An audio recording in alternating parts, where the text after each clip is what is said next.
മനുഷ്യൻ നിർമ്മിച്ച സാമൂഹികവും സാംസ്കാരികവുമായ പൊതുബോധങ്ങളെ സംശീകരിക്കുകയും പുനർനിർമ്മിക്കുകയും ചെയ്തുകൊണ്ടാണ് സിനിമ നിലനിൽക്കുന്നത്.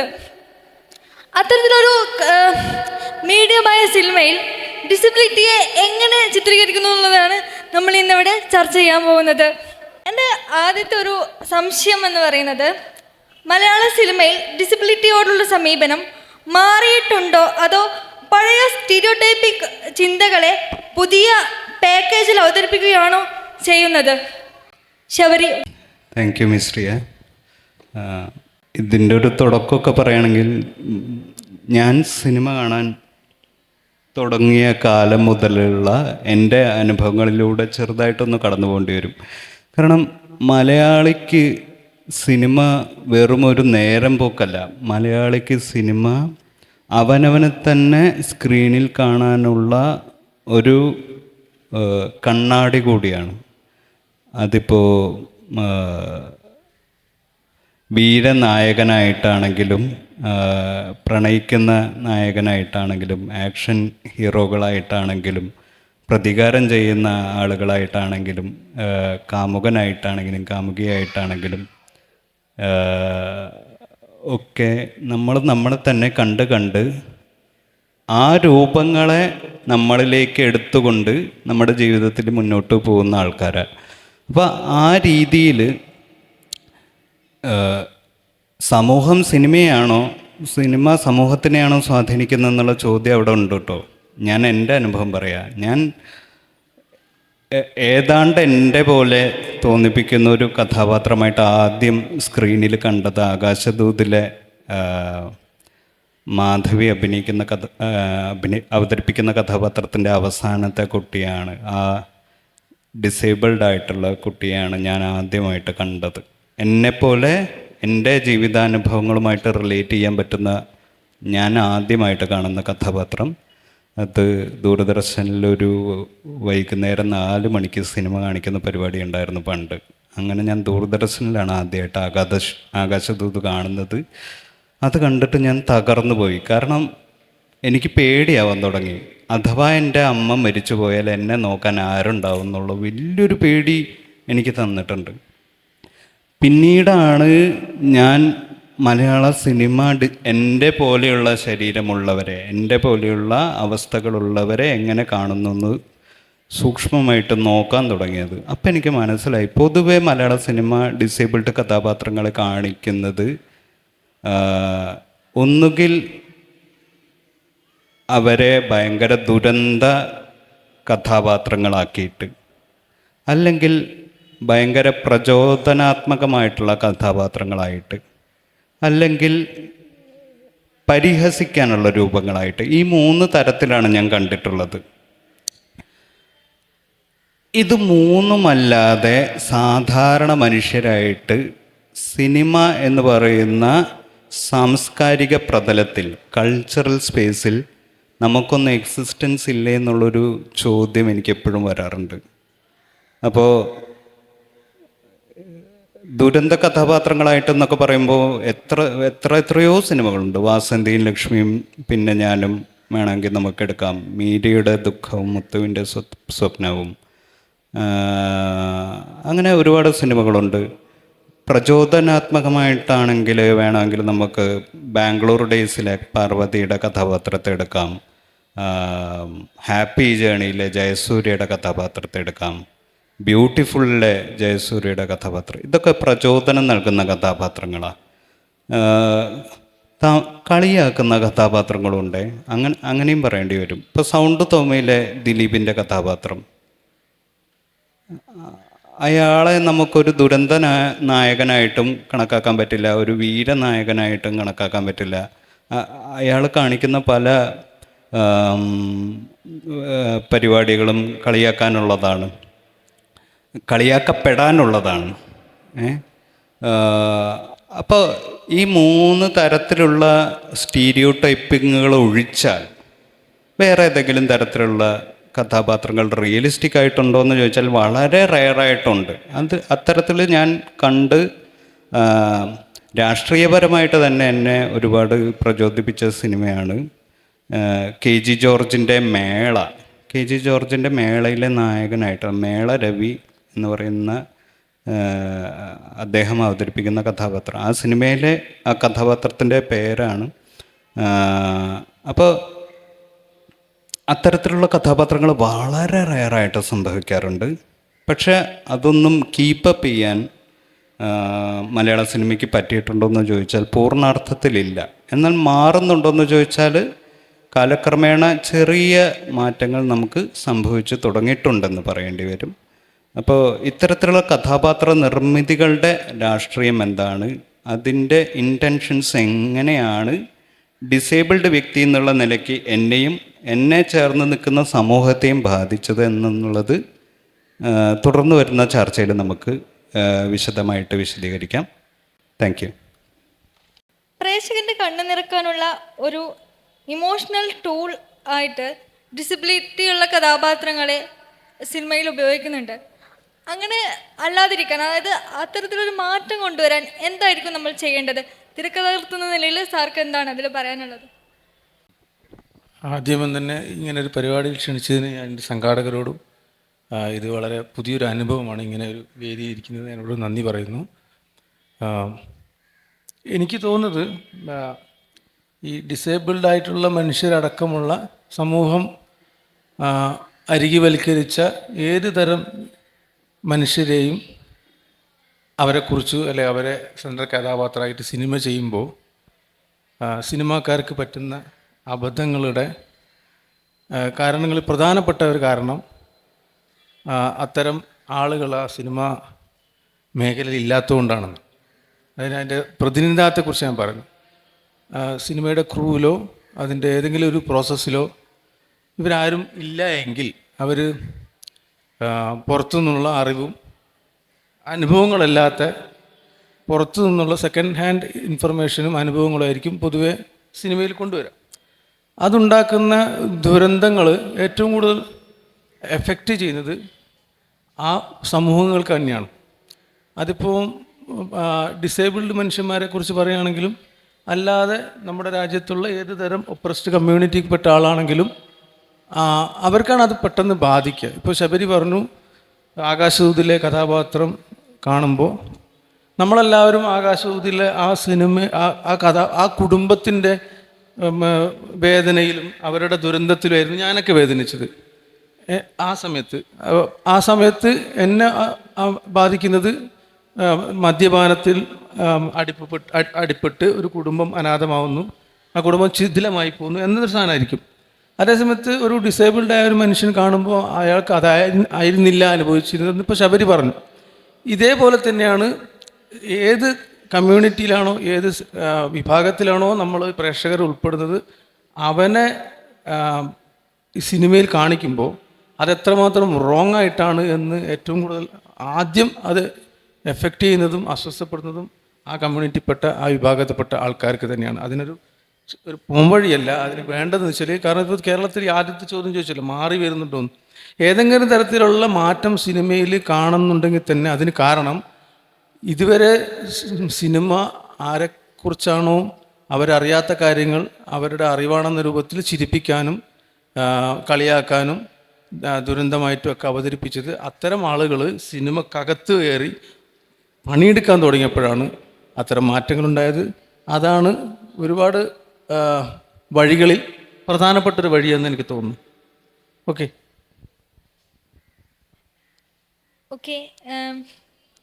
എൻ്റെ അടുത്ത ചോദ്യം എന്ന് പറയുന്നത്, ചോദ്യമല്ല, എൻ്റെ ഒരു സംശയമാണ്. സമൂഹത്തിൽ ദയ അല്ലെങ്കിൽ എമ്പതറ്റി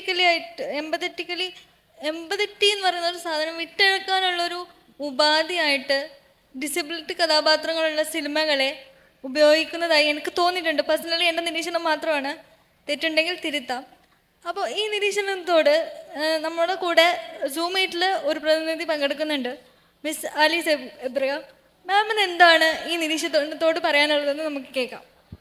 ഫസ്റ്റ്ലി ഈ പരിപാടിക്ക് എന്നെ ഇൻവൈറ്റ് ചെയ്ത ഓർഗനൈസേഴ്സിനോട് നന്ദി പറയുന്നത്. അപ്പം ഞാൻ എൻ്റെ ഒരു ഏരിയ എന്ന് പറയുന്നത് ഞാൻ PhD ചെയ്തുകൊണ്ടിരിക്കുന്ന ഒരു റിസർച്ച് ഏരിയ എന്ന് പറയുന്നത് ഡിസബിലിറ്റി ആൻഡ് മാസ്കുലിനിറ്റി ആണ്.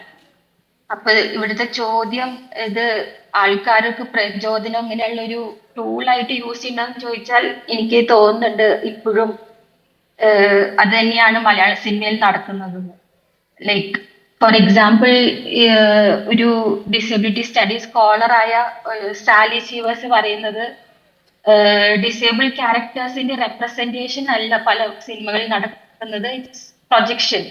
എന്താണ് നോൺ ഡിസേബിൾ ആൾക്കാർ ഡിസബിലിറ്റിയെ പറ്റി വിചാരിക്കുന്നോ അതിന്റെ ഒരു പ്രൊജക്ഷൻ ആണ് നമ്മൾ പലപ്പോഴും ഈ ഡിസേബിൾ ക്യാരക്ടേഴ്സ് എഴുതിയ സിനിമകളിൽ കാണുന്നത്. ഇപ്പോ മുന്നത്തെ ചോദ്യത്തിൽ ശബരി പറഞ്ഞ പോലെ പല പല രീതിയിൽ സിനിമകളിൽ ഭയങ്കര സ്റ്റീരിയോടിപ്പിക്കൽ റെപ്രസെന്റേഷൻസ്, ഈ സ്റ്റീരിയോ ടൈപ്പുകൾ വരുന്നത് നമ്മുടെ നോൺ ഡിസേബിളിലുള്ള ആൾക്കാർക്കുള്ള അവരുടെ ഉള്ള ഫിയേഴ്സ്, അവരുടെ എന്താണ് ഡിസബിലിറ്റി എന്ന് അവർ വിചാരിക്കുന്നതിനെ പറ്റിയിട്ടുള്ള റെപ്രസെന്റേഷൻസ് ആയിട്ട് എനിക്ക് പലപ്പോഴും തോന്നിയിട്ടുണ്ട്. പ്രചോദനം ഇപ്പൊ നമ്മൾ റീസെന്റ് വന്ന ഒരു ഫിലിം ഒരു നോക്കുകയാണെങ്കിൽ ഉണ്ണിമുകുന്ദന്റെ ജയ് ഗണേഷ് എന്ന സിനിമ നോക്കുകയാണെങ്കിൽ ഒരു വീൽ ചെയർ യൂസർ ആയിട്ടുള്ള ഒരാൾ, പക്ഷെ നമ്മളത് he's not just a wheelchair user. അയാൾക്ക് ഒരു ഡിസേബിൾ ക്യാരക്ടറിന് ഒരിക്കലും അത് മാത്രമായിട്ട് സ്ക്രീനിൽ നിന്ന അതൊരു ഇൻസ്പിറേഷൻ അല്ല. അപ്പം what is the script writer doing there? അയാൾ ഭയങ്കര അടിപൊളി ഗ്രാഫിക് ആർട്ടിസ്റ്റ് ആണ്, ഹാക്കറാണ്. പിന്നെ at the end of the film അയാൾ എന്താ ഒരു സൂപ്പർ ഹീറോ ആയിട്ട് ഒരു കുട്ടിയെ രക്ഷിക്കുന്നുണ്ട്. സോ ലൈക്ക് ഒരു നോൺ ഡിസേബിൾഡ് വ്യൂവറിനെ എങ്ങനെയാണ് ഡിസേബിലിറ്റി കാണേണ്ടത് അതുപോലെ ആയിട്ടാണ് പലപ്പോഴും എനിക്ക് സ്ക്രീനിൽ ഡിസേബിലിറ്റി റെപ്രസെന്റേഷൻ തോന്നിയിട്ടുള്ളത്. Thank you ma'am. അടുത്തത് എൻ്റെ ഒരു നിരീക്ഷണം എന്ന് പറയുന്നത്, സിനിമയിൽ ഒരു തമാശ അല്ലെങ്കിൽ താൽക്കാലിക തമാശയ്ക്ക് വേണ്ടിയിട്ട് ഹ്യൂമർ സെൻസിന് വേണ്ടിയിട്ട് ഇപ്പം ഡിസേബിൾഡ് ഉള്ള മനുഷ്യരെ നമ്മൾ ജസ്റ്റ് ഒന്ന് മിന്നി പറയാനുള്ള രൂപത്തിൽ കാണിക്കാറുണ്ട്. ഇപ്പം ഫോർ എക്സാമ്പിൾ മായാവി എന്ന് പറയുന്ന മമ്മൂട്ടിൻ്റെ സിനിമയിൽ ഒരു തുടക്കത്തിലൊരു ഇൻസിഡൻ്റ് ഉണ്ട്. ഇപ്പം ജയിലിൽ നിന്ന് പുറത്തേക്ക് കിടക്കാനുള്ള നല്ല നടപ്പുള്ളവർക്ക് പുറത്തേക്ക് കിടക്കാമെന്ന് പറയുമ്പോൾ ജസ്റ്റ് നീ ഒന്ന് നടന്ന് കാണിക്കുമെന്ന് പറയുമ്പോൾ ജസ്റ്റ് ഒരു ആവശ്യമില്ലാണ്ടാണ് നമ്മൾ ആ ഒരു തമാശ അവിടെ ഉപയോഗിക്കുന്നത്. അപ്പോൾ ഇത്തരത്തിലുള്ള തമാശകൾ സിനിമയിൽ നിന്ന് ഒഴിവാക്കിയാൽ അല്ലെങ്കിൽ ഒഴിവാക്കപ്പെടാൻ വേണ്ടിയിട്ട് നമ്മൾ എന്താണ് സിനിമയിൽ ചെയ്യേണ്ടത്? ഒരു സിനിമാ രംഗത്ത് ഇത്തരത്തിലുള്ള തമാശകൾ വരുമ്പോൾ സിനിമാ രംഗത്തുള്ള ആൾക്കാർ തന്നെ പ്രതികരിക്കാത്തതിൻ്റെ റീസൺ എന്താണ് സർ? എല്ലാവർക്കും നമസ്കാരം. ആദ്യം തന്നെ ഇങ്ങനെയൊരു ചടങ്ങിലേക്ക് ക്ഷണിച്ചതിന് സംഘാടകരോട് നന്ദി അറിയിക്കുകയാണ്. ഇപ്പോൾ ചോദിച്ചതുപോലെ നമ്മൾ ഒരുപാട് സിനിമകൾ കാലങ്ങളായിട്ട് മലയാളികൾ, നേരത്തെ പാനലിസ്റ്റ് പറഞ്ഞതുപോലെ നമുക്ക് സാധാരണ സിനിമ കേവലം ഒരു വൈകുന്നേരങ്ങളിൽ പുറത്തിറങ്ങി കാണാനുള്ളൊരു വിനോദോപാധി എന്നതിനപ്പുറത്ത് മലയാളികൾ എപ്പോഴും നമ്മളെ കൂടി സ്ക്രീനിൽ കാണുന്നു, കൈയടിക്കുന്നു എന്നുള്ള അർത്ഥത്തിലാണ്. ഇപ്പോൾ മായാവി എന്നുള്ള സിനിമയെക്കുറിച്ച് പറഞ്ഞു. സിനിമ നീതിപൂർവമാണോ ഡിസബിലിറ്റി പേഴ്സണാലിറ്റികളോട് ചെയ്തിട്ടുള്ളത് എന്ന് വെച്ച് കഴിഞ്ഞാൽ അല്ല എന്ന് 100% ഉറപ്പിച്ച് ഒരു സിനിമാ പ്രവർത്തക എന്ന അർത്ഥത്തിൽ എനിക്ക് പറയാൻ കഴിയും. നമ്മൾ സിനിമയിൽ കാണുന്ന ആൾക്കാർ ഇതൊരു കൺകെട്ട് വിദ്യ എന്നൊക്കെ പറഞ്ഞതുപോലെ യാഥാർത്ഥ്യത്തോട് ഒരു തരത്തിലും, ഇപ്പം ഡിസബിലിറ്റി ആയിട്ടുള്ള ആൾക്കാരെ കാണിക്കുന്നു എന്നുള്ളതിനപ്പുറത്ത് സാധാരണക്കാരെന്ന് നമ്മൾ സോക്കോൾഡ് സൊസൈറ്റി വിളിക്കുന്ന ആൾക്കാരെ കാണിക്കുന്നതിൽ പോലും അതിഭാവുകത്വവും അനാവശ്യവുമായ കോലത്തിൽ വലിപ്പമുണ്ടാക്കി കാണിക്കുന്ന ഒരു സ്വഭാവം സിനിമാക്കാരനുണ്ട് എന്ന് സ്വയം വിമർശനമായി ഞാൻ ആദ്യം തന്നെ പറയട്ടെ. ഇപ്പം എനിക്ക് പെട്ടെന്ന് ഓർമ്മ വന്നു, എൻ്റെ കട്ടപ്പനയിലെ ഹൃതിക് റോഷനാണോ അതല്ലെങ്കിൽ അങ്ങനെ ഏതൊരു സിനിമയാണ്, അതിൽ ഒരാൾ കാലിന് ഒരു ഡിസബിലിറ്റി പേഴ്സൺ നടന്നു പോകുമ്പോൾ സ്കൂട്ടറിൽ പോകുന്ന ഒരാൾ അയാളെ സഹായിക്കാം, വാ കയറിക്കോ എന്ന് പറയുമ്പോൾ ഇല്ല ഞാൻ വരുന്നില്ല എന്ന് പറയുകയും, അല്ല കയറി വാ, നിങ്ങൾ അത്ര ദൂരം നടക്കണ്ടേ, കാലിന് വയ്യാത്തതല്ലേ, കുഴപ്പമില്ല ഞാൻ കയറുന്നില്ല എന്ന് വീണ്ടും പറയുകയും അയാളെ നിർബന്ധിച്ച് കയറ്റുകയും ചെയ്യുന്നു. അപ്പോൾ ഒരു പോലീസ് സ്റ്റേഷനിൽ മുമ്പിലെത്തുമ്പോൾ ഈ കാലിന് വയ്യാത്ത ആൾ ബാക്കിലിരുന്നിട്ട് ഒന്ന് ജസ്റ്റ് നിർത്തുമെന്ന് ചോദിക്കുകയും അയാളെ കയ്യിലെ സഞ്ചിയിൽ നിന്നും ബോംബെടുത്ത് പോലീസ് സ്റ്റേഷനിലേക്ക് എറിയുകയും ചെയ്ത് സിന്ദാബ വിളിക്കുന്നൊരു സീനുണ്ട്. അപ്പോൾ അത് എന്ത് തരം മെസ്സേജാണ് ഈ സൊസൈറ്റിക്ക് നൽകുക എന്ന്, അതൊരു ചിരിക്കാൻ, നമ്മൾ തിയേറ്ററിൽ കയറിയിട്ട് ആ പെർട്ടിക്കുലർ മൊമെൻറ്റിൽ ആ ഒരു കുറച്ച് സെക്കൻഡിലേക്ക് ചിരിക്കാൻ വേണ്ടിയിട്ട് ഉപയോഗിക്കുന്ന ഉപകരണങ്ങൾ മാത്രമായിട്ട് പലപ്പോഴും മലയാള സിനിമ പല കാലങ്ങളിലായി ഉപയോഗിച്ചിട്ടുണ്ട്. എന്നാൽ ഈ കാലത്തും അങ്ങനെ തന്നെയാണോ എന്ന് ചോദിച്ചാൽ അല്ല എന്നും നമുക്ക് പറയാം. കാരണം ഇപ്പോൾ വാസന്തിയും ലക്ഷ്മിയും പിന്നെ ഞാനും എന്നുള്ള സിനിമയിൽ നമ്മൾ കലാഭവൻ മണിച്ചേട്ടൻ ചെയ്ത ക്യാരക്ടറിനെ നമ്മൾ കാണുമ്പോൾ അയാളൊരു അസാമാന്യനായ ഒരു കലാകാരൻ കൂടിയാണ് ആ സിനിമയിൽ. നല്ല രീതിയിൽ പാട്ട് പാടുന്ന, വളരെ മനോഹരമായിട്ട് പെങ്ങളെയൊക്കെ നോക്കി കുടുംബം ഒക്കെ നോക്കി പോറ്റി വളർത്തുന്ന ഒരു ഏട്ടനായിട്ട് വളരെ നല്ല രീതിയിലാണ് ആ ക്യാരക്ടർ അവതരിപ്പിച്ചിട്ടുള്ളത്. പക്ഷെ നമുക്ക് അങ്ങനെയൊക്കെ പറയുമ്പോഴും അയാളുടെ കഴിവുകളോ അയാളുടെ പാട്ടോ എന്നുള്ളതിനപ്പുറത്ത് ആ സിനിമ അയാളെ കാണിച്ചിട്ടുള്ളത് അയാളുടെ ദൈന്യതയിലേക്കാണ്. നമുക്കൊരുതരം സിമ്പതിയാണ് ആ ക്യാരക്ടറിനോട് ഉടനീളം തോന്നുക.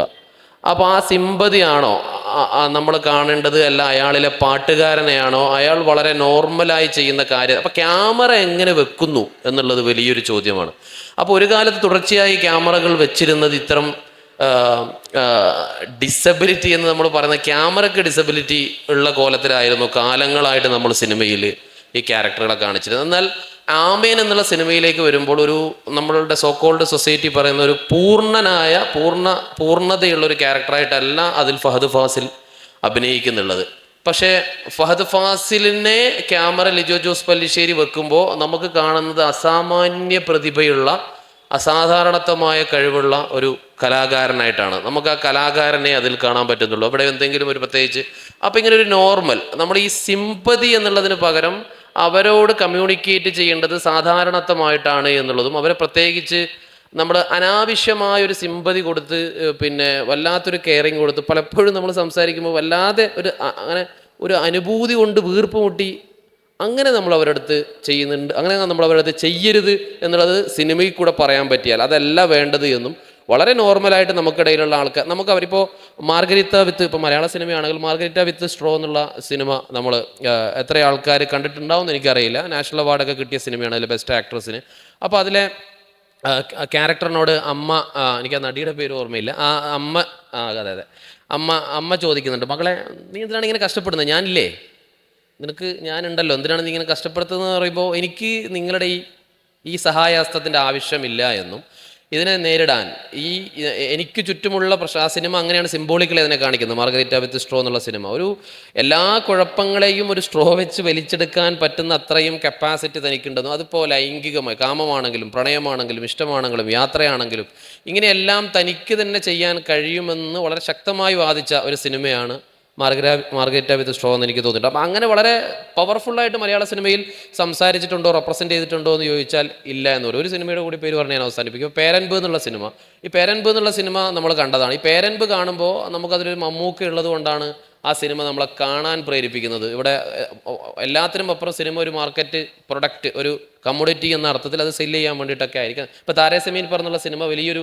കാര്യമാണ്. ഇപ്പോൾ ഇന്ത്യയിൽ ഒന്നാകെ ചർച്ചയായ സിനിമയാണ്, ഇന്ത്യക്ക് പുറത്തും ചർച്ചയായ സിനിമയാണ്. അവർ അമീർ ഖാൻ വരുമ്പോഴാണ് നമുക്ക് ആ സിനിമ കാണാൻ സാധിക്കുന്നത്. പക്ഷേ ഞാൻ പറഞ്ഞത് ഇങ്ങനെ സിനിമകളൊക്കെ റെപ്രസെൻറ്റേഷൻസും സംഗതികളൊക്കെ വരുമ്പോഴും പൂർണ്ണമായും അതിൻ്റെ പൂർണ്ണാർത്ഥത്തിൽ അതിനെ നമുക്ക് റെപ്രസെൻ്റ് ചെയ്ത് കാണിക്കാൻ മലയാള സിനിമയ്ക്ക് ഇങ്ങനെ ഈ കോമഡി ചിരിക്കാൻ വേണ്ടിയിട്ടുള്ള പ്രൊഡക്റ്റായിട്ട് ഇപ്പം ബ്രോ നേരത്തെ പറഞ്ഞതുപോലെ ഇപ്പോൾ നിങ്ങൾ പറയുമ്പോഴാണ് എനിക്ക് നമ്മൾ ഏറ്റവും കൂടുതൽ മലയാളികൾ കരഞ്ഞ സിനിമ ഏതെന്ന് ചോദിച്ചു കഴിഞ്ഞാൽ ഇന്ന സിനിമയാണ്. പക്ഷേ ആ കരച്ചിലിനിടയിൽ നിങ്ങളാണ് ഇപ്പം എനിക്കത് പറയുമ്പോഴാണ് എനിക്കതിന് ബോധ്യം വന്നത്, ശരിയാണല്ലോ, അങ്ങനെ ഒരാളാണല്ലോ അവസാനം എല്ലാവരും പോയിട്ടും ഒറ്റപ്പെട്ടു പോകുന്ന ഒരാൾ, ഏറ്റവും അവസാനമായി പോകുന്ന ആൾ, ഏറ്റവും അപ്പം ആ ഇൻക്ലൂസീവ് ബാക്കി എല്ലാവരെയും ആൾക്കാരെ ഏറ്റെടുക്കുമ്പോൾ ഒരാൾ എന്തുകൊണ്ട് ഒഴിഞ്ഞു പോകുന്നു, അയാൾക്ക് എന്താണ് പ്രത്യേകിച്ച് എന്തെങ്കിലും കുഴപ്പമുണ്ടോ, അപ്പോൾ ഒരു കുഴപ്പമുണ്ട് കേട്ടോ, ഇയാൾക്കൊരു കുഴപ്പമുണ്ട് എന്ന് പറഞ്ഞിട്ട് ഏത് കാലത്തോ മലയാള സിനിമ ഒരാളവിടെ നിർത്തിയിട്ടുണ്ട്. അപ്പോൾ അത് ആ മാറ്റി നിർത്തലല്ല ആവശ്യം എന്ന് തിരിച്ചറിയേണ്ട ഘട്ടത്തിലാണ് ഞാൻ ഉൾപ്പെടെയുള്ള സിനിമാക്കാരൻ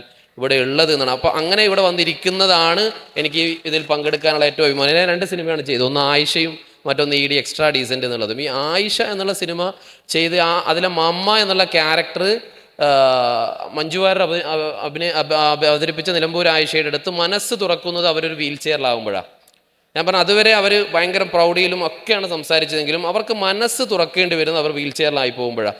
അപ്പോൾ ഞാൻ പറഞ്ഞത് അവർ ഈ വീൽ ചെയറിലായിട്ടുള്ള ആൾക്കാർ അത് ചിലപ്പോൾ ജീവിതത്തിൻ്റെ ഒരു ഘട്ടത്തിലായി പോകുന്നവരാവാം, ജന്മന ആയി പോകുന്നവരാവാം. ആയി പോവുക എന്നുള്ള വാക്കിൽ എന്തെങ്കിലും പ്രശ്നമില്ല, ഞാൻ തിരുത്താണ്.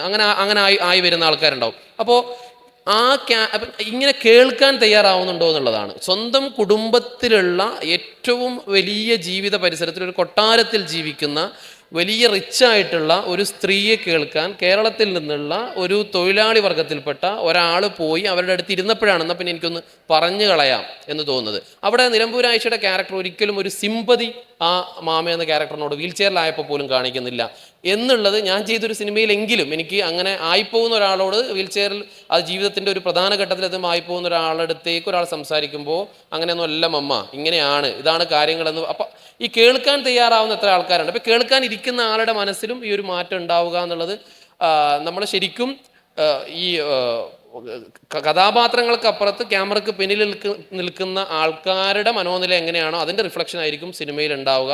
അപ്പോൾ അത് എല്ലാ കാലത്തും എല്ലാത്തിലും മാറി വരുന്നത് പോലെ നമ്മൾ പുരോഗമനം എന്ന് പറയാൻ പറ്റുമെന്ന് അറിയില്ല, എന്നാലും അങ്ങനെ നമ്മൾ ആ തരത്തിലേക്ക് കൂടി സിനിമാക്കാർ, ഞാൻ ഉൾപ്പെടുന്ന സിനിമാക്കാർ മാറേണ്ടതുണ്ട് എന്നുള്ളതാണ് എനിക്കൊരു ആമുഖമായിട്ട് പറയാനുള്ളത്.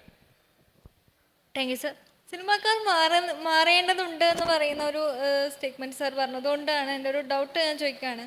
അപ്പം ഞങ്ങളെക്കുറിച്ച് പറയാൻ ഞങ്ങളില്ലാതെ വേണ്ട എന്നുള്ളൊരു ലോകവാചകമുണ്ട്. ആ സ്ഥിതിക്ക് ഡിസേബിൾഡ് ആയിട്ടുള്ള മനുഷ്യരെ പ്രതിനിധീകരിക്കുന്ന സിനിമകളിൽ എന്തുകൊണ്ടാണ് സർ ഡിസേബിൾഡ് ആയിട്ടുള്ള കഥാപാത്രങ്ങളെ നമ്മൾ കാണാത്തത്? അതിൻ്റെ ടെക്നിക്കൽ സൈഡ് എന്താണ്? എന്തുകൊണ്ടാണ് അങ്ങനൊരു ഇപ്പം നോൺ ഡിസേബിൾഡ് ആയിട്ടുള്ള ഒരു മനുഷ്യൻ ഡിസേബിൾഡ് ആയിട്ട് ആക്ട് ചെയ്യാണ്? ഇപ്പം പാർവതിൻ്റെ ഇപ്പം ബാംഗ്ലൂർ ഡേയ്സ് എന്ന് പറഞ്ഞ സിനിമ എടുക്കുകയാണെന്നുണ്ടെങ്കിൽ അതിൽ പാർവതി ഒരിക്കലും വീൽ ചെയറിലുള്ള ഒരു വ്യക്തിയല്ല, പക്ഷെ ത്രൂ ഔട്ട് സിനിമയിൽ പാർവതി വീൽ ചെയറിലായി ആക്ട് ചെയ്യാണ്. എന്തുകൊണ്ടാണ് അത്തരത്തിലൊരു കഥാപാത്രത്തിലേക്ക് നോർമൽ ഡിസേബിൾഡ് ആയിട്ടുള്ള മനുഷ്യർ കടന്നു വരാത്തത്? നമ്മൾ ചോദ്യം കേട്ടിട്ട് പെട്ടെന്ന് ഉത്തരം എന്താ പറയാന്നുള്ളതിൻ്റെ ഒരു തപ്പലുണ്ടാവില്ല, അതിലാണ് ഞാൻ ആ ചിരിച്ചത് കേട്ടോ. അപ്പോൾ ഒരു നിമിഷം ആലോചിക്കാനുള്ള സമയം എടുത്താൽ. അപ്പോൾ നമ്മൾ ഭയങ്കര പവർഫുള്ളായിട്ടൊരു ചോദ്യമാണ്, എന്തുകൊണ്ട് ഒരു സിനിമക്കകത്ത് ഇപ്പോൾ രാച്ചിയമ്മ എന്നുള്ള ഒരു കഥയെ ആസ്പദമാക്കിയിട്ട് ഒരു സിനിമ എടുത്ത് ഞാൻ അതിലേക്ക് പെട്ടെന്ന് വരാം. അപ്പോൾ അതിൽ നമ്മളത് വായിച്ചിട്ടുണ്ട് ആ കഥ. അത് വായിക്കുമ്പോൾ നമുക്ക് നല്ല കറുത്ത അതീവ സുന്ദരിയായിട്ടുള്ള, നമുക്കൊന്ന് കണ്ടു കഴിഞ്ഞാൽ ഒന്ന് കെട്ടിപ്പിടിക്കണം എന്നൊക്കെ തോന്നുന്ന തരത്തിലുള്ളതാണ് രാച്ചിയമ്മ. എന്നാൽ ആ സിനിമ കാണിക്കാൻ അവിടെ ഇതേ പാർവതി തിരുവോത്തിന് തന്നെയാണ് നമ്മൾ ഫുള്ള് കറുപ്പിച്ചിട്ട് പെയിൻ്റൊക്കെ അടിച്ചിട്ട് കറുപ്പിച്ചിട്ട് സിനിമ കാണിച്ചിട്ടുള്ളത്. അപ്പോൾ സിനിമക്ക് അങ്ങനെ ഒരു പ്രശ്നമുണ്ട്. സിനിമ എന്ന് പറയുന്നത് നമ്മൾ വലിയ ഉദാത്തമായ കല എന്നൊക്കെ പറയുമ്പോൾ അതൊന്നുമല്ല, അതൊരു കൊട്ടത്തേങ്ങയല്ല എന്നുള്ളതാണ് നമുക്ക് മനസ്സിലാവുക. കാരണം സിനിമ എല്ലാത്തിനും അപ്പുറത്ത് ഒരു കമ്മോഡിറ്റി, ഞാൻ നേരത്തെ പറഞ്ഞ ഒരു ബിസിനസ് അതിൻ്റെ പിന്നിലുണ്ട്. ഭയങ്കര പരിമിതിയുള്ളൊരു കലയാണ് സിനിമ. സിനിമ എപ്പോഴും ഒരു ഫ്രെയിമിനകത്തേക്കാണ് ആൾക്കാരെ കാണിക്കാൻ പറ്റും. ഈ ഫ്രെയിമിൽ ഉൾക്കൊള്ളാൻ പറ്റുന്നില്ല എന്ന് തോന്നുന്നവരെ മനഃപൂർവ്വം സിനിമ ഒഴിവാക്കി കളയും. അതായത് ഈ ഫ്രെയിമിനകത്ത് നമുക്ക് പെടുത്തേണ്ടതില്ല. അത് ഈ ഫ്രെയിം എന്ന് പറയുന്നത് നമ്മൾ ഈ കാണുന്ന 16:9 നമ്മുടെ മുമ്പിൽ കാണുന്ന സ്ക്രീൻ എന്നുള്ളതിനപ്പുറത്ത് ഇതിനേക്കാളും വലിയൊരു ഫ്രെയിം ഈ സിനിമ ഉണ്ടാക്കുന്നതിൻ്റെ പിറകിലുണ്ട്. ഈ ഫ്രെയിമിലേക്ക് ആൾക്കാരെ കുത്തി നിറക്കുകയാണ് ശരിക്കും സിനിമ ചെയ്യുക. അപ്പോൾ ഇതിലേക്ക് ഉൾക്കൊള്ളിക്കേണ്ട ആൾക്കാരുടെ, അവരെ കൂടി ഇൻക്ലൂസീവ് ചെയ്ത് അവരെ കൂടി ഉൾക്കൊള്ളിക്കേണ്ടതിൻ്റെ വലിപ്പത്തിലേക്ക് ഈ ഫ്രെയിമിനെ മാറ്റാൻ സിനിമാക്കാർക്ക് കഴിയുന്നില്ല എന്നുള്ളതാണ് സത്യത്തിൽ അതിൻ്റെ ഉത്തരം.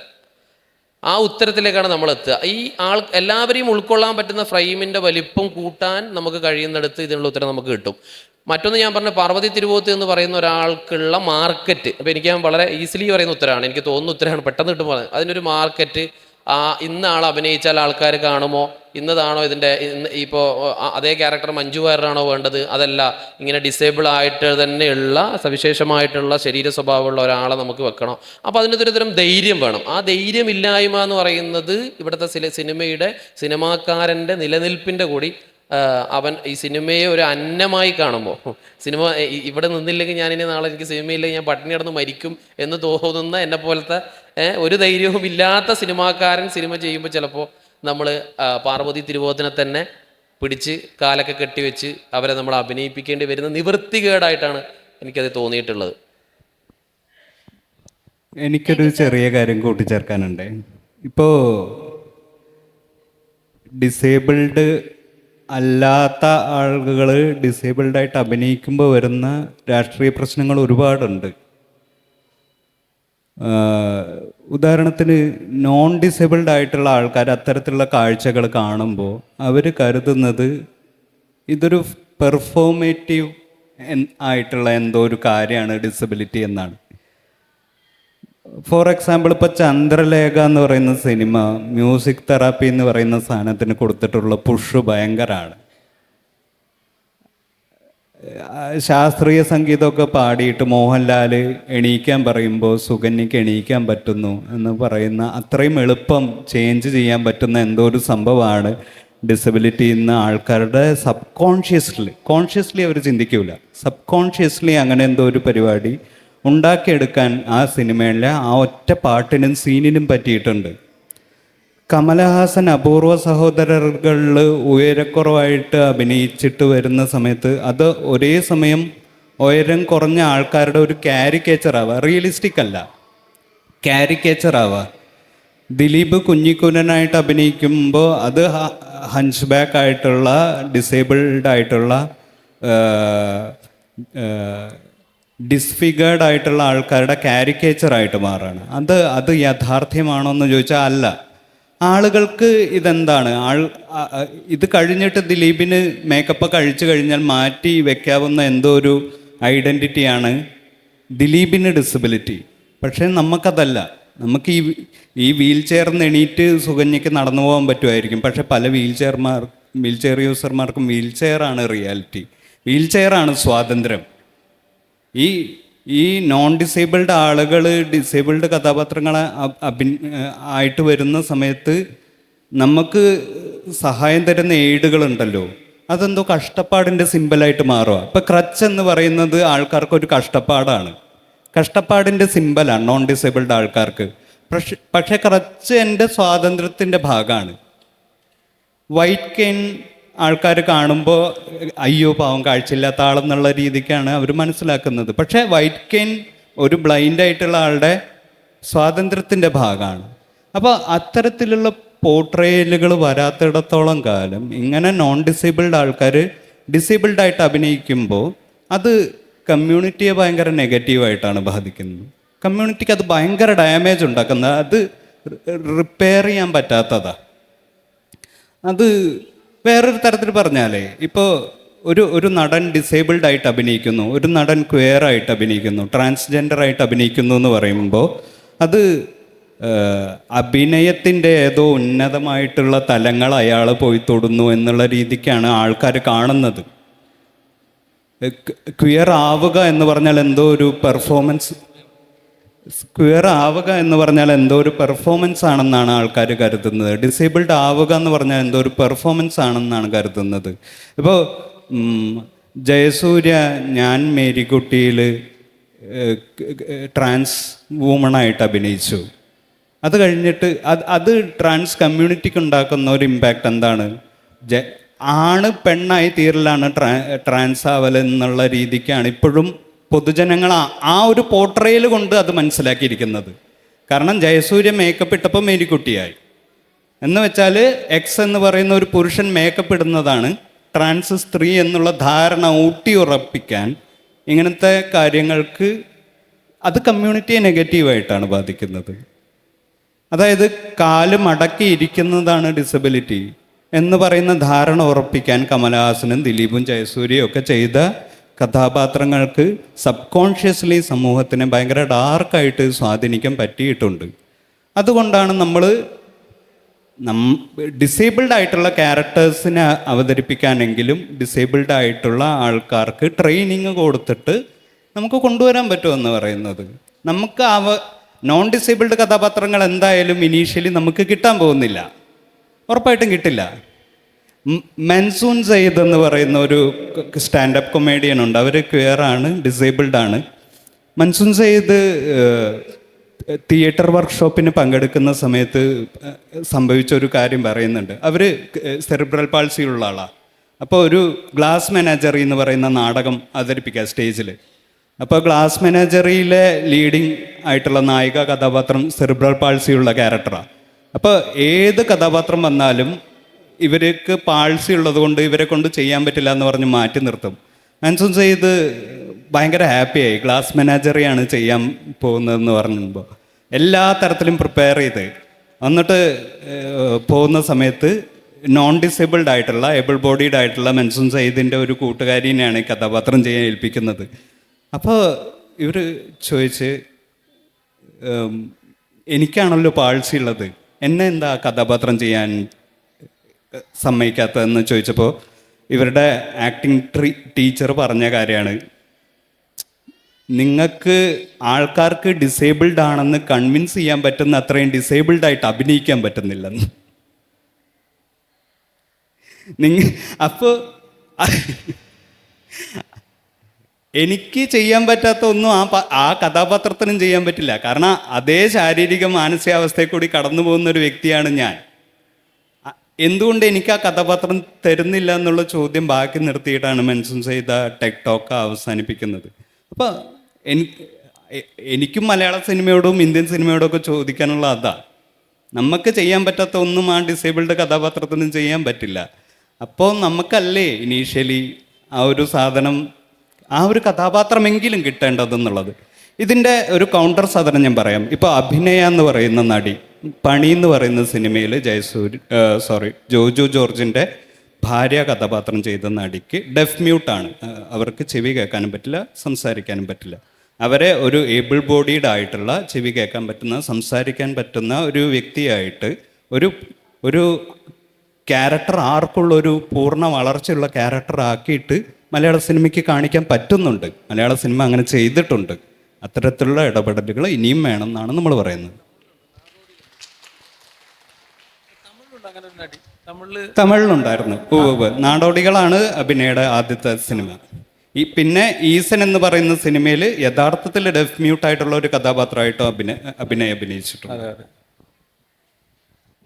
എനിക്കിതിൽ പറയാനുള്ള, നേരത്തെ പറഞ്ഞത് തന്നെ കുറച്ച് വിശദീകരിക്കാനുള്ളത്, അതായത് ഞാനെപ്പോഴും എല്ലാ സ്ഥലത്തും പറയാൻ ഉദ്ദേശിക്കുന്നത് തന്നെയാണ്.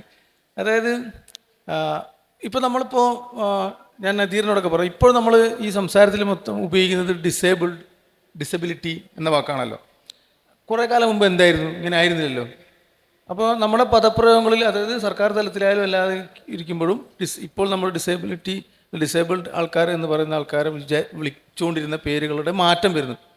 ഇത് സമൂഹം ഈ കമ്മ്യൂണിറ്റിയെക്കുറിച്ച് നമുക്കുണ്ടാക്കുന്ന ബോധത്തിനനുസരിച്ചാണ് ഇത് മാറുന്നത്. അപ്പോൾ ഇതേപോലെ തന്നെയാണ് ഈ പറയുന്ന മീഡിയത്തിലും. ഇത് പലപ്പോഴും ആദ്യം ഒരു പ്രശ്നമുണ്ടെന്ന് അംഗീകരിക്കുക എന്നുള്ളതാണല്ലോ ആദ്യം വേണ്ടത്. അതിനാദ്യം പ്രശ്നമുണ്ടെന്ന് അംഗീകരിക്കണം. അപ്പോഴല്ലേ അത് തിരുത്തുന്നതിനെ കുറിച്ചോ അല്ലെങ്കിൽ ഞാൻ മനസ്സിലാക്കിയത് തെറ്റാണെന്നോ ഒരു ധാരണ സിനിമാക്കാർക്ക് പോലും ഉണ്ടാവുള്ളൂ.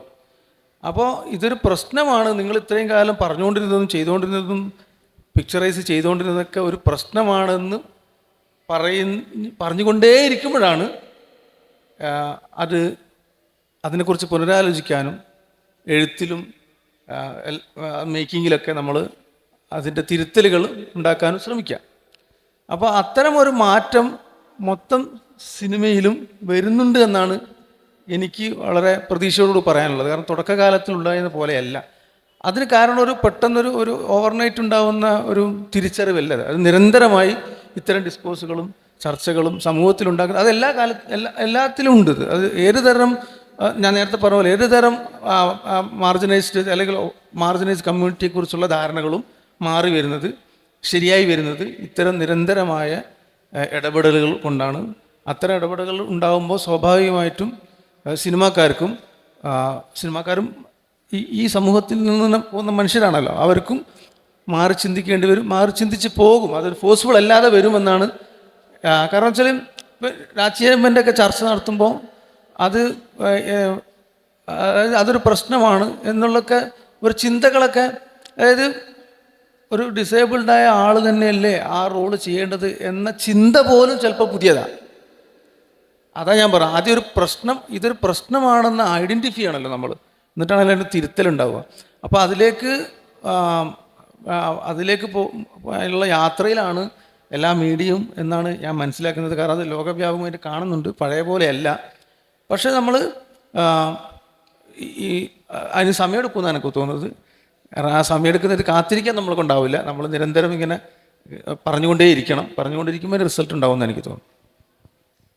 സർ, എൻ്റെ അടുത്തൊരു സംശയം എന്ന് പറയുന്നത്, നമ്മളെപ്പോഴും ഡിസബിലിറ്റി എന്ന് പറയുന്നത് ട്രീറ്റ്മെൻറ്റ് ചെയ്താൽ ഭേദമാക്കാൻ പറ്റുന്ന അല്ലെങ്കിൽ ഫിനാൻഷ്യലി ബാക്ക്വേർഡ് ആയതുകൊണ്ട് ഭേദമാക്കാൻ പറ്റാത്തത് കൊണ്ട് ഈ ഒരു രീതിയിൽ ജീവിക്കുന്ന കഥാപാത്രങ്ങളെയാണ് സിനിമയിൽ കൂടുതലായിട്ടും കണ്ടിട്ടുള്ളത്. ഫോർ എക്സാമ്പിൾ മീരേൻ്റെ ദുഃഖവും മുത്തുവിൻ്റെ സ്വപ്നവും എന്ന് പറഞ്ഞ സിനിമയിൽ ആ കുട്ടിയെ ട്രീറ്റ്മെൻറ്റ് ചെയ്യാൻ വേണ്ടിയിട്ടാണ്, ട്രീറ്റ്മെൻറ്റ് ചെയ്യാൻ പറ്റിയിട്ടില്ലെങ്കിൽ നോൺ ഡിസേബിൾഡ് ആയിട്ടില്ല, സോ കോൾഡ് ബെറ്റർ ആയിട്ടുള്ളൊരു ആളെ കൊണ്ട് കല്യാണം കഴിപ്പിക്കണം എന്നുള്ള രീതിയിലാണ് പൃഥ്വിരാജ് എന്നുള്ള ക്യാരക്ടർ പൈസ സുരുക്കൂട്ടി വെക്കുന്നത്.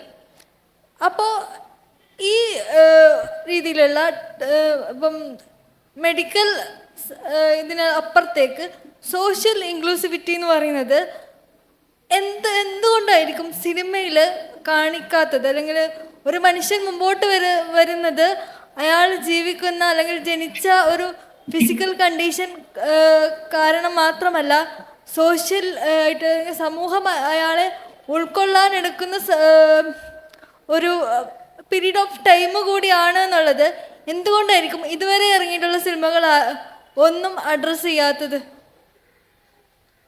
അതാണ് ഞാൻ പറഞ്ഞത്, അഡ്രസ്സ്. ഉദാഹരണത്തിന് ഞാനൊരു ഉദാഹരണം പറയാം.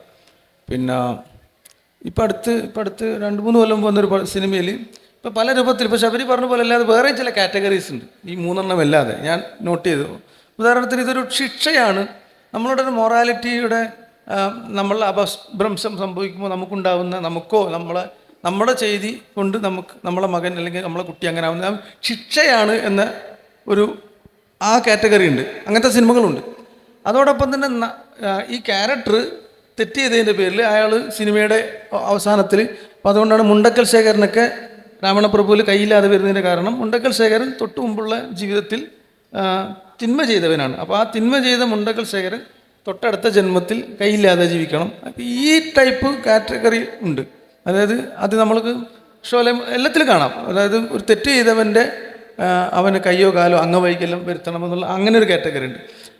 അതിൽ പുറമെ സിനിമയിൽ പൊതുവെ ഉപയോഗിക്കുന്നത് നമ്മൾ പെട്ടെന്ന് ഞങ്ങൾക്ക്, അതായത് പിന്നെ പെട്ടെന്ന് ഹായ് എന്ന് പറഞ്ഞു പോവുകയും പിന്നീട് ഇത്തരം ആൾക്കാരൊക്കെ കാണുകയും അവരുടെയൊക്കെ റൈറ്റിംഗ് വായിക്കുമ്പോൾ അയ്യോ ധാരണ തെറ്റിപ്പോയല്ലോ എന്ന് തിരുത്തുകയും ചെയ്യുന്ന വേറൊരു കാറ്റഗറി എന്താണെന്ന് വെച്ചാൽ ഇവർ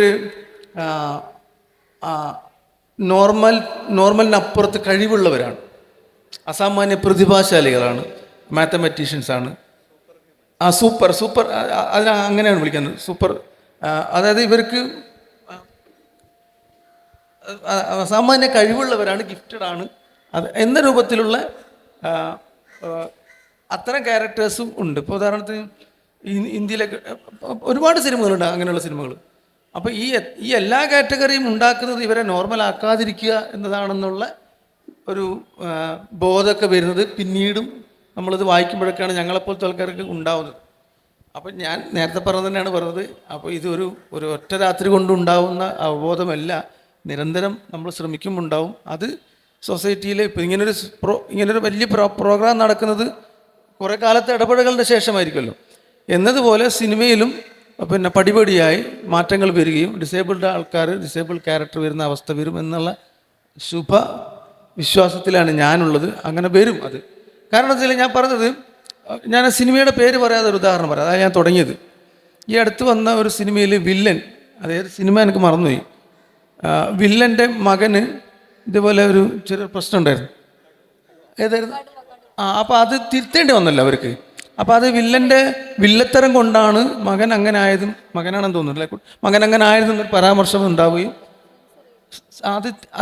അതായത് എനിക്ക് തോന്നുന്നത് ആ ആംഗിളിൽ ചിലപ്പോൾ അവർ ആലോചിച്ചിട്ടേ ഉണ്ടാവില്ല. ഇങ്ങനെ ഒരു ക്വസ്റ്റ്യൻ വരുമ്പോഴായിരിക്കും ആലോചിക്കും, അത് തിരുത്തുകയും ചെയ്യുന്നത്. ഞാൻ അതിനൊക്കെ വളരെ പോസിറ്റീവായിട്ടാണ് കാണും. അപ്പോൾ ചിലത് നമ്മൾ, അതുകൊണ്ടാണ് ഞാൻ പറഞ്ഞത്, ആകാശദൂതിലെ അവസാനത്തെ കുട്ടിയെ കാണുമ്പോൾ എനിക്ക് തോന്നിയത് വെള്ളടി കൊണ്ടുണ്ടായ ദുരന്തമാണല്ലോ ഈ ഫാമിലിക്ക് എന്നാണ് എനിക്ക് തോന്നിയത്. പക്ഷെ അത് കാണുന്ന ശബരിക്ക് തോന്നുന്നത് പേടിയായി എന്ന് പറഞ്ഞില്ലേ. അപ്പോൾ അത് അനുഭവസ്ഥൻ്റെ അനുഭവം ഓരോരുത്തരും അവരുടെ മാത്രം അനുഭവമാണല്ലോ. അപ്പോൾ അതെല്ലാവരുടെയും അനുഭവമായിട്ട് പരിവർത്തിക്കാൻ സമയമെടുക്കും.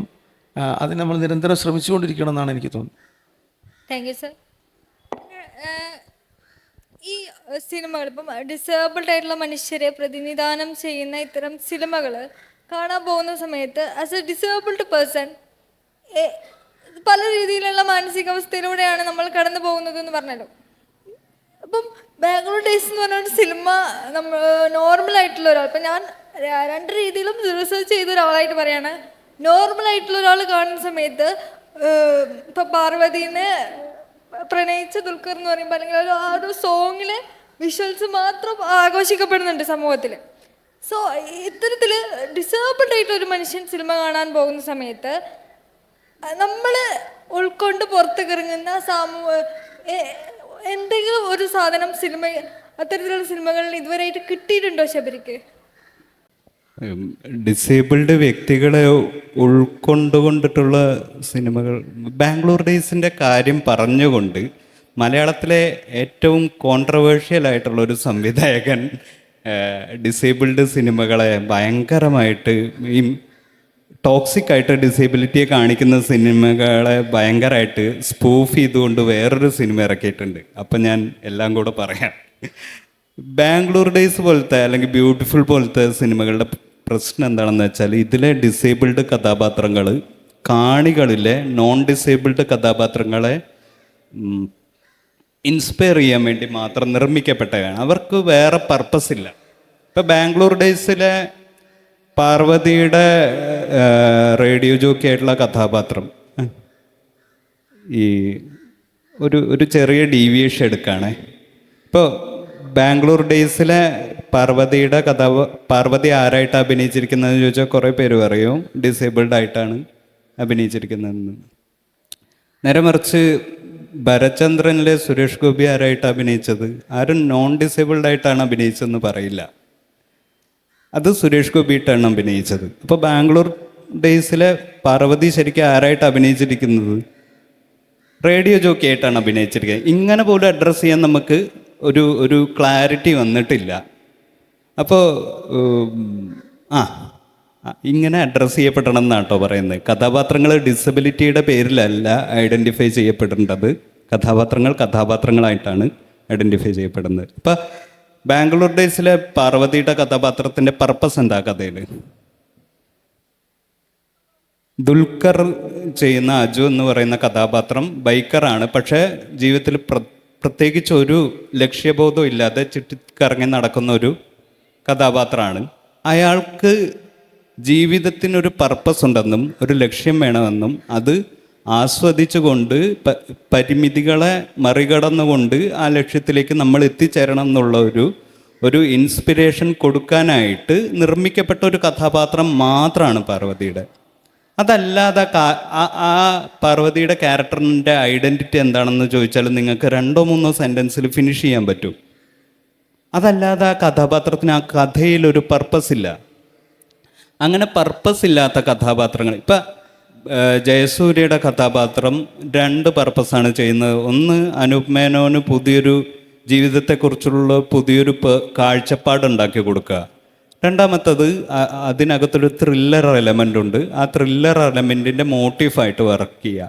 അല്ലാതെ ജയസൂര്യയുടെ കഥാപാത്രത്തിനൊരു പരിണാമം ഉണ്ടോയെന്ന് ചോദിച്ചാൽ അങ്ങനെ പരിണാമമൊന്നുമില്ല. അപ്പോൾ ഇത്തരത്തിലുള്ള പർപ്പസുകളില്ലാത്ത കഥാപാത്രങ്ങളായിട്ട് ചുരുങ്ങിപ്പോകുന്ന അങ്ങനെ ചുരുങ്ങിപ്പോകേണ്ട ആൾക്കാരല്ല ഡിസേബിൾഡ് വ്യക്തികളുടെ റിയാലിറ്റി. ഇതൊന്നാമത്തത്. പിന്നെ എങ്ങനെയുള്ള കഥാപാത്രങ്ങളാണ് ഈ ഇൻസ്പിറേഷണൽ കഥാപാത്രങ്ങളായിട്ട് മാറുന്നത്? അത് സമൂഹത്തിൻ്റെ മേൽത്തട്ടിലുള്ള സവർണരായിട്ടുള്ള എല്ലാ പ്രിവിലേജുകളും കിട്ടിയിട്ടുള്ള കഥാപാത്രങ്ങളാണ് ഇൻസ്പിറേഷണൽ കഥാപാത്രങ്ങളായിട്ട് മാറിയിട്ടുള്ളത്. സമൂഹത്തിൻ്റെ താഴ്ത്തട്ടിലുള്ള ജാതീയമായും വർഗപരമായും ലിംഗപരമായിട്ടും ഏറ്റവും അടിത്തട്ടിൽ നിൽക്കുന്ന സാധാരണക്കാരായിട്ടുള്ള ഡിസബിലിറ്റി കമ്മ്യൂണിറ്റിയിലെ ബഹുഭൂരിപക്ഷം ആൾക്കാരും ഉള്ള ദളിത് ബഹുജൻ ആദിവാസി കാറ്റഗറിയിലെ കഥാപാത്രങ്ങളിലെ ഒട്ടുമുക്കാൽ കഥാപാത്രങ്ങളും ദുരന്തത്തിലാണ് അവരുടെ ലൈഫ് അവസാനിക്കുന്നത്. അത് വാസന്തിയും ലക്ഷ്മിയിലും കഥാഭമണി ആയാലും കാവേരി ആയാലും മീരയുടെ ദുഃഖവും മുത്തുവിൻ്റെ സ്വപ്നം എന്ന് പറയുന്ന സിനിമയിലെ അമ്പിളി ദേവി ആയാലും എല്ലാം ദുരന്തത്തിൽ അവസാനിക്കുന്നു. ഈ ഡിസബിലിറ്റി ട്രോപ്പുകളുടെ പീക്ക് ലെവലിൽ ഡിസേബിൾഡ് കമ്മ്യൂണിറ്റിയെ ഏറ്റവും ഒരു ഡാമേജ് ഉണ്ടാക്കുന്ന രീതിയിൽ അവതരിപ്പിച്ച സിനിമ എൻ്റെ അഭിപ്രായത്തിൽ ഗുരു ആണ്. രാജീവ് അഞ്ചൽ സംവിധാനം ചെയ്ത. ഒരുപാട് രാഷ്ട്രീയ പ്രശ്നങ്ങളുണ്ട്.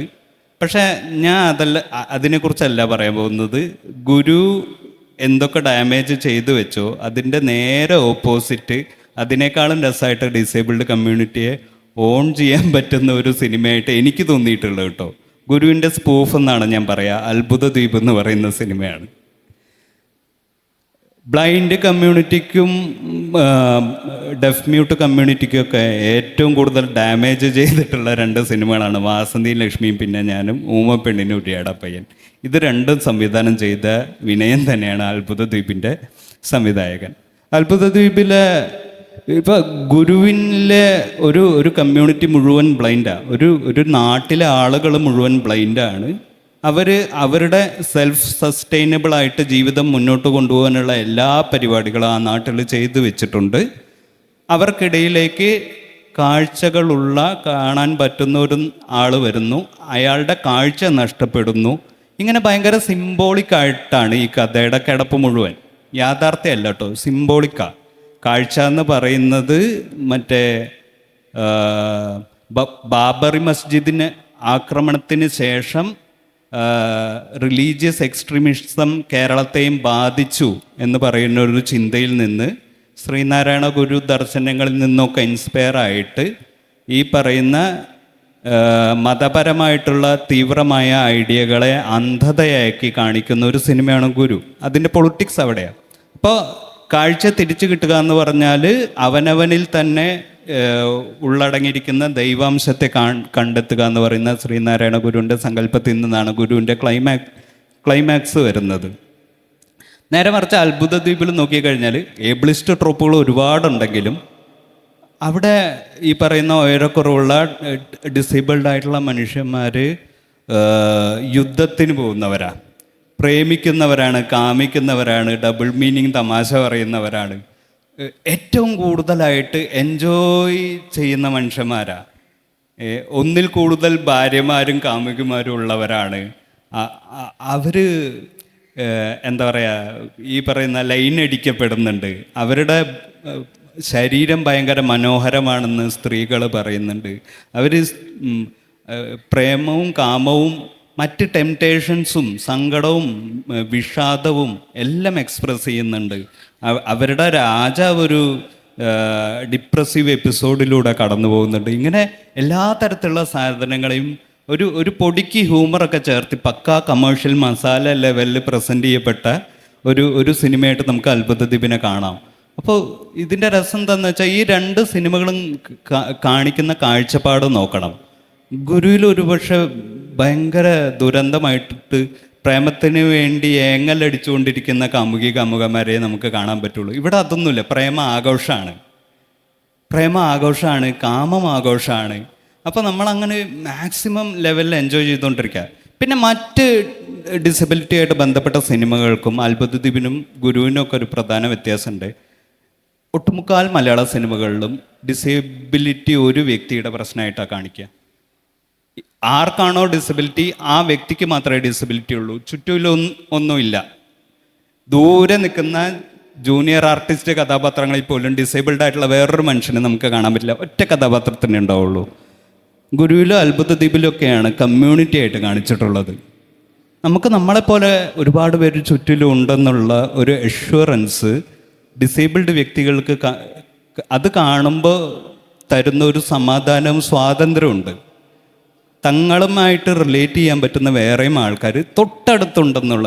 മറ്റ് എല്ലാ സിനിമകളിലും ഒറ്റപ്പെട്ട ആളുകളായിരിക്കും. ഈ ഒരു കാഴ്ചപ്പെടുത്തലിൻ്റെ പ്രശ്നം എന്താണെന്ന് വെച്ചാൽ, ഈ ഒറ്റപ്പെട്ട ആൾക്കാരെ കാണിക്കുമ്പോണ്ടല്ലോ അത് വ്യക്തിയുടെ പ്രശ്നമായിട്ട് മാത്രമാണ് ക്യാമറ കൺവേ ചെയ്യുന്നത്. ഒരു കമ്മ്യൂണിറ്റിയുടെ പ്രശ്നമായിട്ട് കമ്മ്യൂണിറ്റി ആയിട്ട് നമ്മളെ കാണിക്കുമ്പോൾ നമ്മളെപ്പോലെയുള്ള വേറെ ആളുകളുണ്ടെന്ന് മാത്രമല്ല, ഇതൊരു സാമൂഹിക പ്രശ്നമാണെന്നുള്ള യാഥാർത്ഥ്യം കൂടി ആളുകളുടെ മുന്നിൽ വരുന്നുണ്ട്. ഒന്നിൽ കൂടുതൽ ഡിസേബിൾഡ് ആൾക്കാരെ കാണിക്കുമ്പോൾ ഇല്ലേ നമ്മളെപ്പോലെ തന്നെ ഒരുപാട് പേര് ചുറ്റിലുണ്ടെന്നുള്ളതൊരു യാഥാർത്ഥ്യമാണ്. ഇതൊരു സമൂഹം ഏറ്റെടുക്കേണ്ട ഉത്തരവാദിത്തമാണ് ഡിസേബിൾഡ് ആയിട്ടുള്ള ആൾക്കാർക്ക് ആക്സസിബിലിറ്റി കിട്ടുക എന്നുള്ളത്. അപ്പോൾ അത്തരത്തിലുള്ള കാര്യങ്ങളും കൂടി ശ്രദ്ധിക്കാനുണ്ടെന്ന് പറഞ്ഞിട്ട് നിർത്തുന്നു. Thank you. ഞാൻ കുറച്ച് കൂടുതൽ സമയം എടുത്തു. Thank you. സർ, എൻ്റെ അടുത്തൊരു സംശയമാണ്. സ്ക്രീൻ സ്പേസ് എന്ന് പറഞ്ഞു സാർ. ഈ സ്ക്രീൻ സ്പേസിൽ അല്ലെങ്കിലും സിനിമയുടെ മാർക്കറ്റിംഗ് സ്ട്രാറ്റജിയിൽ ഡിസേബിൾഡ് ആയിട്ടുള്ള ഒരു കഥാപാത്രം ആ ഒരു കഥ പറയാൻ വരുന്ന സമയത്ത് ഉണ്ടാവുന്ന കുറേ കാര്യങ്ങൾ ഇപ്പോൾ സാർ പറഞ്ഞു. ഇത്തരത്തിൽ പുതിയ കാലത്തൊരു സിനിമ ഡിസേബിൾഡ് ആയിട്ടുള്ള മനുഷ്യൻ അഭിനയിക്കുന്ന അല്ലെങ്കിൽ തന്നെക്കുറിച്ച് പറയാൻ താൻ തന്നെ എന്ന് പറയുന്ന ഒരു ടോപ്പിക്കിൽ നിന്നുകൊണ്ട് അഭിനയിക്കുന്ന ഒരു സിനിമ മാർക്കറ്റിൽ ഇറങ്ങുന്ന സമയത്ത് ഏത് രീതിയിലുള്ള ഇമ്പാക്റ്റ് ആയിരിക്കും സിനിമാ രംഗത്ത് ഉണ്ടാക്കാൻ പോവുക?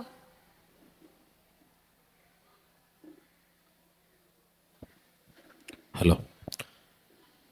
അല്ല, അതിൽ നമ്മൾ നേരത്തെ ഇത്രയും നേരം സംസാരിച്ചുകൊണ്ടിരിക്കുന്നതിൽ നിന്ന് തന്നെ എനിക്ക് തോന്നിയിട്ടുള്ളൊരു കാര്യം, ഇപ്പോൾ ഡിസേബിൾഡ് ആയിട്ടുള്ള ഒരു ആള് അഭിനയിക്കേണ്ട ക്യാരക്ടർ സ്വാഭാവികതയിൽ ഡിസേബിൾ ആയിട്ടുള്ള ഒരു ക്യാരക്ടർ ആയിരിക്കും നമ്മൾ കാണിച്ചു വെക്കേണ്ടത്. അപ്പോൾ ഇപ്പോൾ ഡിസേബിൾ ആയിട്ടുള്ള ആൾക്കാർ, ഇപ്പോൾ ഗോവിന്ദചാമി എന്ന് പറയുന്ന ഒരാൾ ഇവിടെ കാണിച്ച് കൂട്ടിയിട്ടുള്ള ഒരു അതിക്രമത്തിന് ശേഷം സൊസൈറ്റി എങ്ങനെയാണ് ഡിസേബിൾ ആയിട്ടുള്ള ആൾക്കാരെ കാണുന്നതിൽ കുറേ കൂടിയൊക്കെ കൂടുതൽ മാറ്റങ്ങൾ സംഭവിച്ചിട്ടുണ്ട് എന്നുള്ളത് നമ്മുടെ സൊസൈറ്റിക്ക് അങ്ങനെ ഒരു ഇതുണ്ടല്ലോ. നമുക്ക് എളുപ്പത്തിൽ ആരെയാണോ ഒരു കൂട്ടരെ, അത് മതത്തിൻ്റെ ആണെങ്കിലും ജാതിയുടെ ആണെങ്കിലും അതിന് വേഷഭൂഷാദികളുടെ പേരിലൊക്കെ ആണെങ്കിലും ഒരു ഒരു വട്ടം വരച്ച് അതിനകത്ത് നിർത്തിയിട്ട് ഇവർ അകറ്റപ്പെടുത്തേണ്ടവരാണെന്ന് തോന്നിപ്പിക്കാൻ കിട്ടുന്ന ഒരു ചാൻസും നമ്മൾ സാധാരണയായിട്ട് വിടാറില്ല. അപ്പോൾ സിനിമ എന്നുള്ള കാര്യത്തിലേക്ക് വരുമ്പോൾ, ഇപ്പോൾ ഡിസേബിൾ ആയിട്ടുള്ള ഒരു ക്യാരക്ടർ, ഇപ്പോൾ വർഷതൊക്കെയോ അല്ലെങ്കിൽ ഞാൻ നമ്മൾ ഉൾപ്പെടെയുള്ള ആൾക്കാർക്ക് ഒരു സിനിമയിൽ ഡിസേബിൾഡ് ആയിട്ടുള്ള ഒരു ക്യാരക്ടറിനെ എഴുതണമെന്ന് തോന്നുകയാണ്. ഇയാളെ ഇങ്ങനെ എന്ന ക്യാരക്ടർ, ഇപ്പോൾ ഞാൻ പറഞ്ഞത് അയാളൊരു കൊലപാതകിയോ ഒരു പീഡന വീരനോ ഒരു ബലാത്സംഗ കുറ്റം ചെയ്യുന്ന ഒരാളോ ഒക്കെ ആയിട്ടുള്ള ഒരു ക്യാരക്ടറിനെ എഴുതേണ്ടി വരുമ്പോൾ അയ്യോ ഇയാൾ ഡിസേബിൾ ആയി പോയല്ലോ എന്ന് തോന്നുന്ന മനോഭാവം മാറണം എന്നാണ് ഞാൻ പറയാം. അപ്പോൾ മാറേണ്ടതൊന്നും നമ്മൾ പിന്നെ ഇത് ഏത് തരം സമൂഹത്തിലേക്കാണ് ഇത് കൊടുക്കുന്നത്?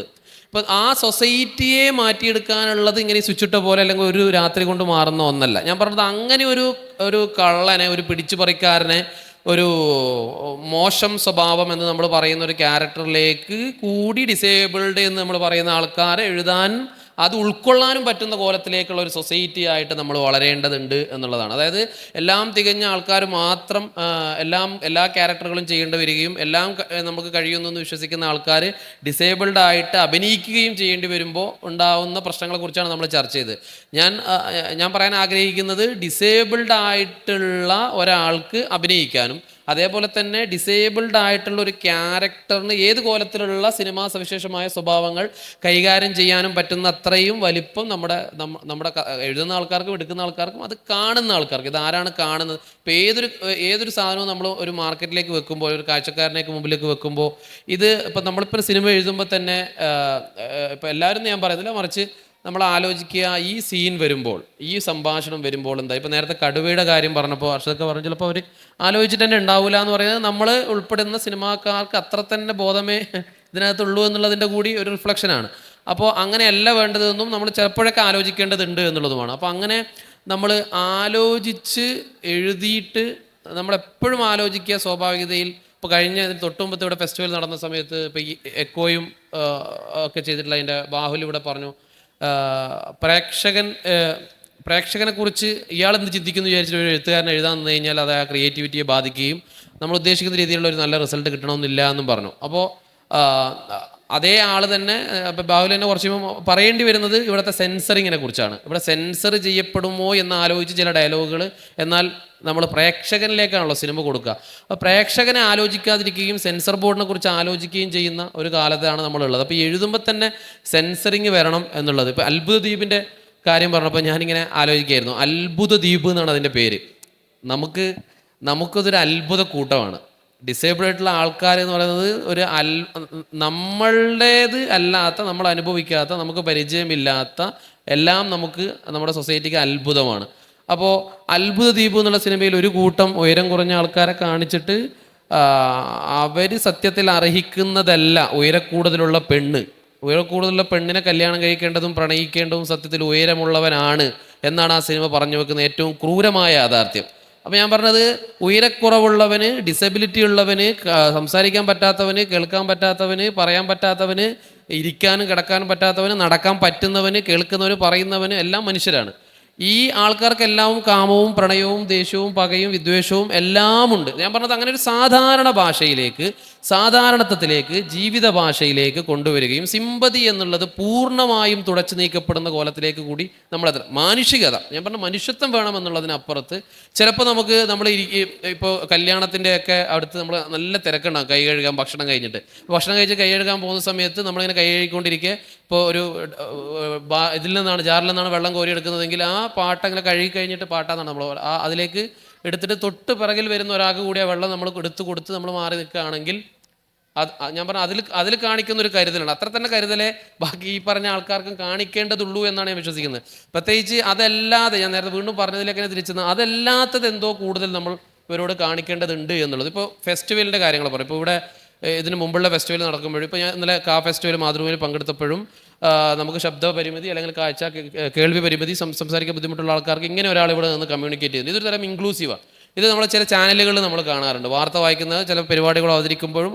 അപ്പോൾ അതല്ലാത്തടത്തേക്കൊക്കെയും കൂടി, മറ്റ് ചാനലുകൾ കൂടി, മറ്റ് ഫിലിം ഫെസ്റ്റിവലിൽ കൂടി, അല്ലെങ്കിൽ മറ്റ് ലിറ്ററേച്ചർ ഫെസ്റ്റിവലിൽ കൂടി ഇങ്ങനൊരു ഇൻക്ലൂസീവ്നെസ് കൂടി സിനിമയിലേക്ക് മാത്രം എന്നുള്ളതിനപ്പുറത്തേക്ക് എന്ന് കൊണ്ടുവരേണ്ടതുണ്ട് എന്ന് വിശ്വസിക്കുന്ന ഒരാളാണ് ഞാൻ. ഇപ്പോൾ നമ്മൾ കോവിഡ് സമയത്തൊക്കെയും കേരളത്തിൽ ഏറ്റവും കൂടുതൽ ചർച്ച ചെയ്യപ്പെട്ട ഒരു ടർക്കിഷ് മൂവി ഉണ്ടായിരുന്നു, മുസീജ് അല്ലെങ്കിൽ മിറാക്കിൾ എന്ന് പറയുന്ന ഒരു സിനിമ. ഈ മിറാക്കിൾ എന്ന് പറയുന്നത് ഒരു ഗ്രാമത്തെയും അസീസ് എന്ന് പറയുന്ന ഡിസബിലിറ്റി ഉള്ള ഒരാളെയും കുറിച്ച്, സെറിബ്രൽ പ്ലാസിയൊക്കെ ബാധിച്ചിട്ടുള്ള ഒരാളെക്കുറിച്ചും പറയുന്ന ഒരു സിനിമയാണ്.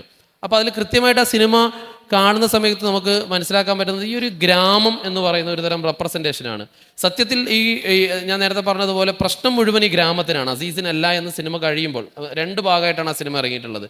രണ്ടാമത്തെ ഭാഗത്തെക്കുറിച്ച് ഇതേ പൊളിറ്റിക്സ് പറയുമ്പോഴുള്ള വിരുദ്ധ അഭിപ്രായം നമുക്കുണ്ടാകും. എന്നാൽ പോലും എനിക്ക് തോന്നുന്നത് ആ സിനിമ ആകത്തുകയിൽ പറഞ്ഞു വെക്കാൻ ശ്രമിക്കുന്നത് അസീസിൻ്റെ അധ്യാപകർ, ഒരു അധ്യാപകൻ ആ നാട്ടിലേക്ക് വരുന്നു, അസീസിനെ കണ്ടെത്തുന്നതും അയാൾക്ക് അങ്ങനെയൊക്കെ ആ സിനിമയിൽ പറഞ്ഞു പോകുന്നുണ്ട്. അസീസിൻ്റെ വീട്ടുകാർ, കുടുംബക്കാർ, അദ്ദേഹത്തിൻ്റെ കൂട്ടുകാരൊക്കെയും അസീസിന് കരുണയാണ് കൊടുക്കേണ്ടത്, അസീസ് ഒരു പാവാണ്, അസീസിന് സുഖമില്ലാത്തതാണ്, അസീസ് മുറിയിലിരിക്കട്ടെ, അസീസിനെ കുളിപ്പിക്കണം, ഇങ്ങനെ അസീസിനെ മാറ്റി നിർത്തിയും അയാളെ ഒരു മൂലയിലേക്ക് ഒതുക്കുകയും ചെയ്യുമ്പോൾ ഒരു ഘട്ടത്തിൽ അയാൾക്ക് ഒരു പെൺകുട്ടിയെ കല്യാണം കഴിച്ചു കൊടുക്കുന്നിടത്താണ് ആ സിനിമയുടെ ചേഞ്ചസ് വരുന്നത്.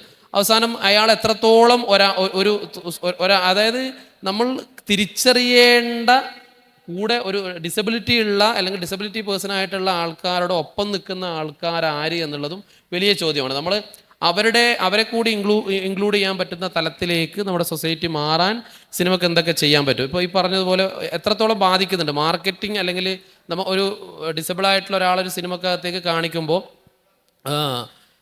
ഞാൻ നേരത്തെ പറഞ്ഞതുപോലെ ഒരു ക്യാരക്ടർ എഴുതിയിട്ട് ആ സിനിമ വരുമ്പോൾ, ഇപ്പോൾ അങ്ങനെ ഡിസേബിളായിട്ടുള്ള ഒരാൾ മാത്രം, ഡിസേബിളായിട്ടുള്ള ഒരു ക്യാരക്ടറിനെ മാത്രം നമ്മൾ എഴുതിയിട്ട് അതിന് ഡിസേബിലിറ്റി കൊണ്ടുവരുന്നതിന് പകരം ഇപ്പോൾ ഒരു പോലീസുകാരനോ അല്ലെങ്കിൽ ഒരു കാമുകനോ അതല്ലെങ്കിൽ ഒരു കാമുകിയോ നോർമലി നമ്മൾ എഴുതാൻ പറ്റുന്ന തലത്തിലേക്കുള്ള ക്യാരക്ടറുകൾ എഴുതിയിട്ട് അത് ഡിസേബിളായിട്ടുള്ള ഒരു ആർട്ടിസ്റ്റിനെ കൊണ്ട് അഭിനയിപ്പിക്കുന്ന തലത്തിലേക്ക് കൂടി വരുമ്പോൾ എനിക്ക് തോന്നുന്നില്ല അതിൽ പ്രത്യേകിച്ച് ഇനി അങ്ങോട്ടുള്ള സൊസൈറ്റിക്ക് അത് ഉൾക്കൊള്ളാൻ വലിയ ബുദ്ധിമുട്ടുണ്ടാകും എന്നെനിക്ക് തോന്നുന്നില്ല. ആ തലത്തിലേക്ക് കൂടി സിനിമ മാറേണ്ടതുണ്ടെന്നൊരു സ്വയം വിമർശനമായി ഞാൻ പറയുകയാണ്. കാരണം നമ്മൾ ചെയ്യുന്ന സിനിമകളിലെല്ലാം വലിയ BGM കൂടി, ഞാൻ നേരത്തെ പറഞ്ഞ ഒരു കൺകെട്ട് വിദ്യയായിട്ട് ഈ സിനിമ മാറുമ്പോൾ വലിയ BGM കൂടി വലിയ ഹീറോയിക് സ്വഭാവത്തിലേക്ക് പൂർണ്ണാർത്ഥത്തിലുള്ള മനുഷ്യൻ എന്ന് നമ്മൾ കാണിക്കുന്നതൊക്കെയും നമ്മളെ ഹീറോ ആയിട്ട്, ഇപ്പോൾ നേരത്തെ ജയഗണേഷിൻ്റെ കാര്യം പറഞ്ഞു, അവസാനത്തിൽ ഒരു സൂപ്പർമാനായിട്ട് മാറുന്നുണ്ട് നമ്മുടെ എന്താ പറയുക വീഡിയോ കോൺഫറൻസിലൂടെയുള്ള ഒരു പറഞ്ഞു. അപ്പോൾ അങ്ങനെ മാറുമ്പോഴും എത്രത്തോളം അയാളിലെ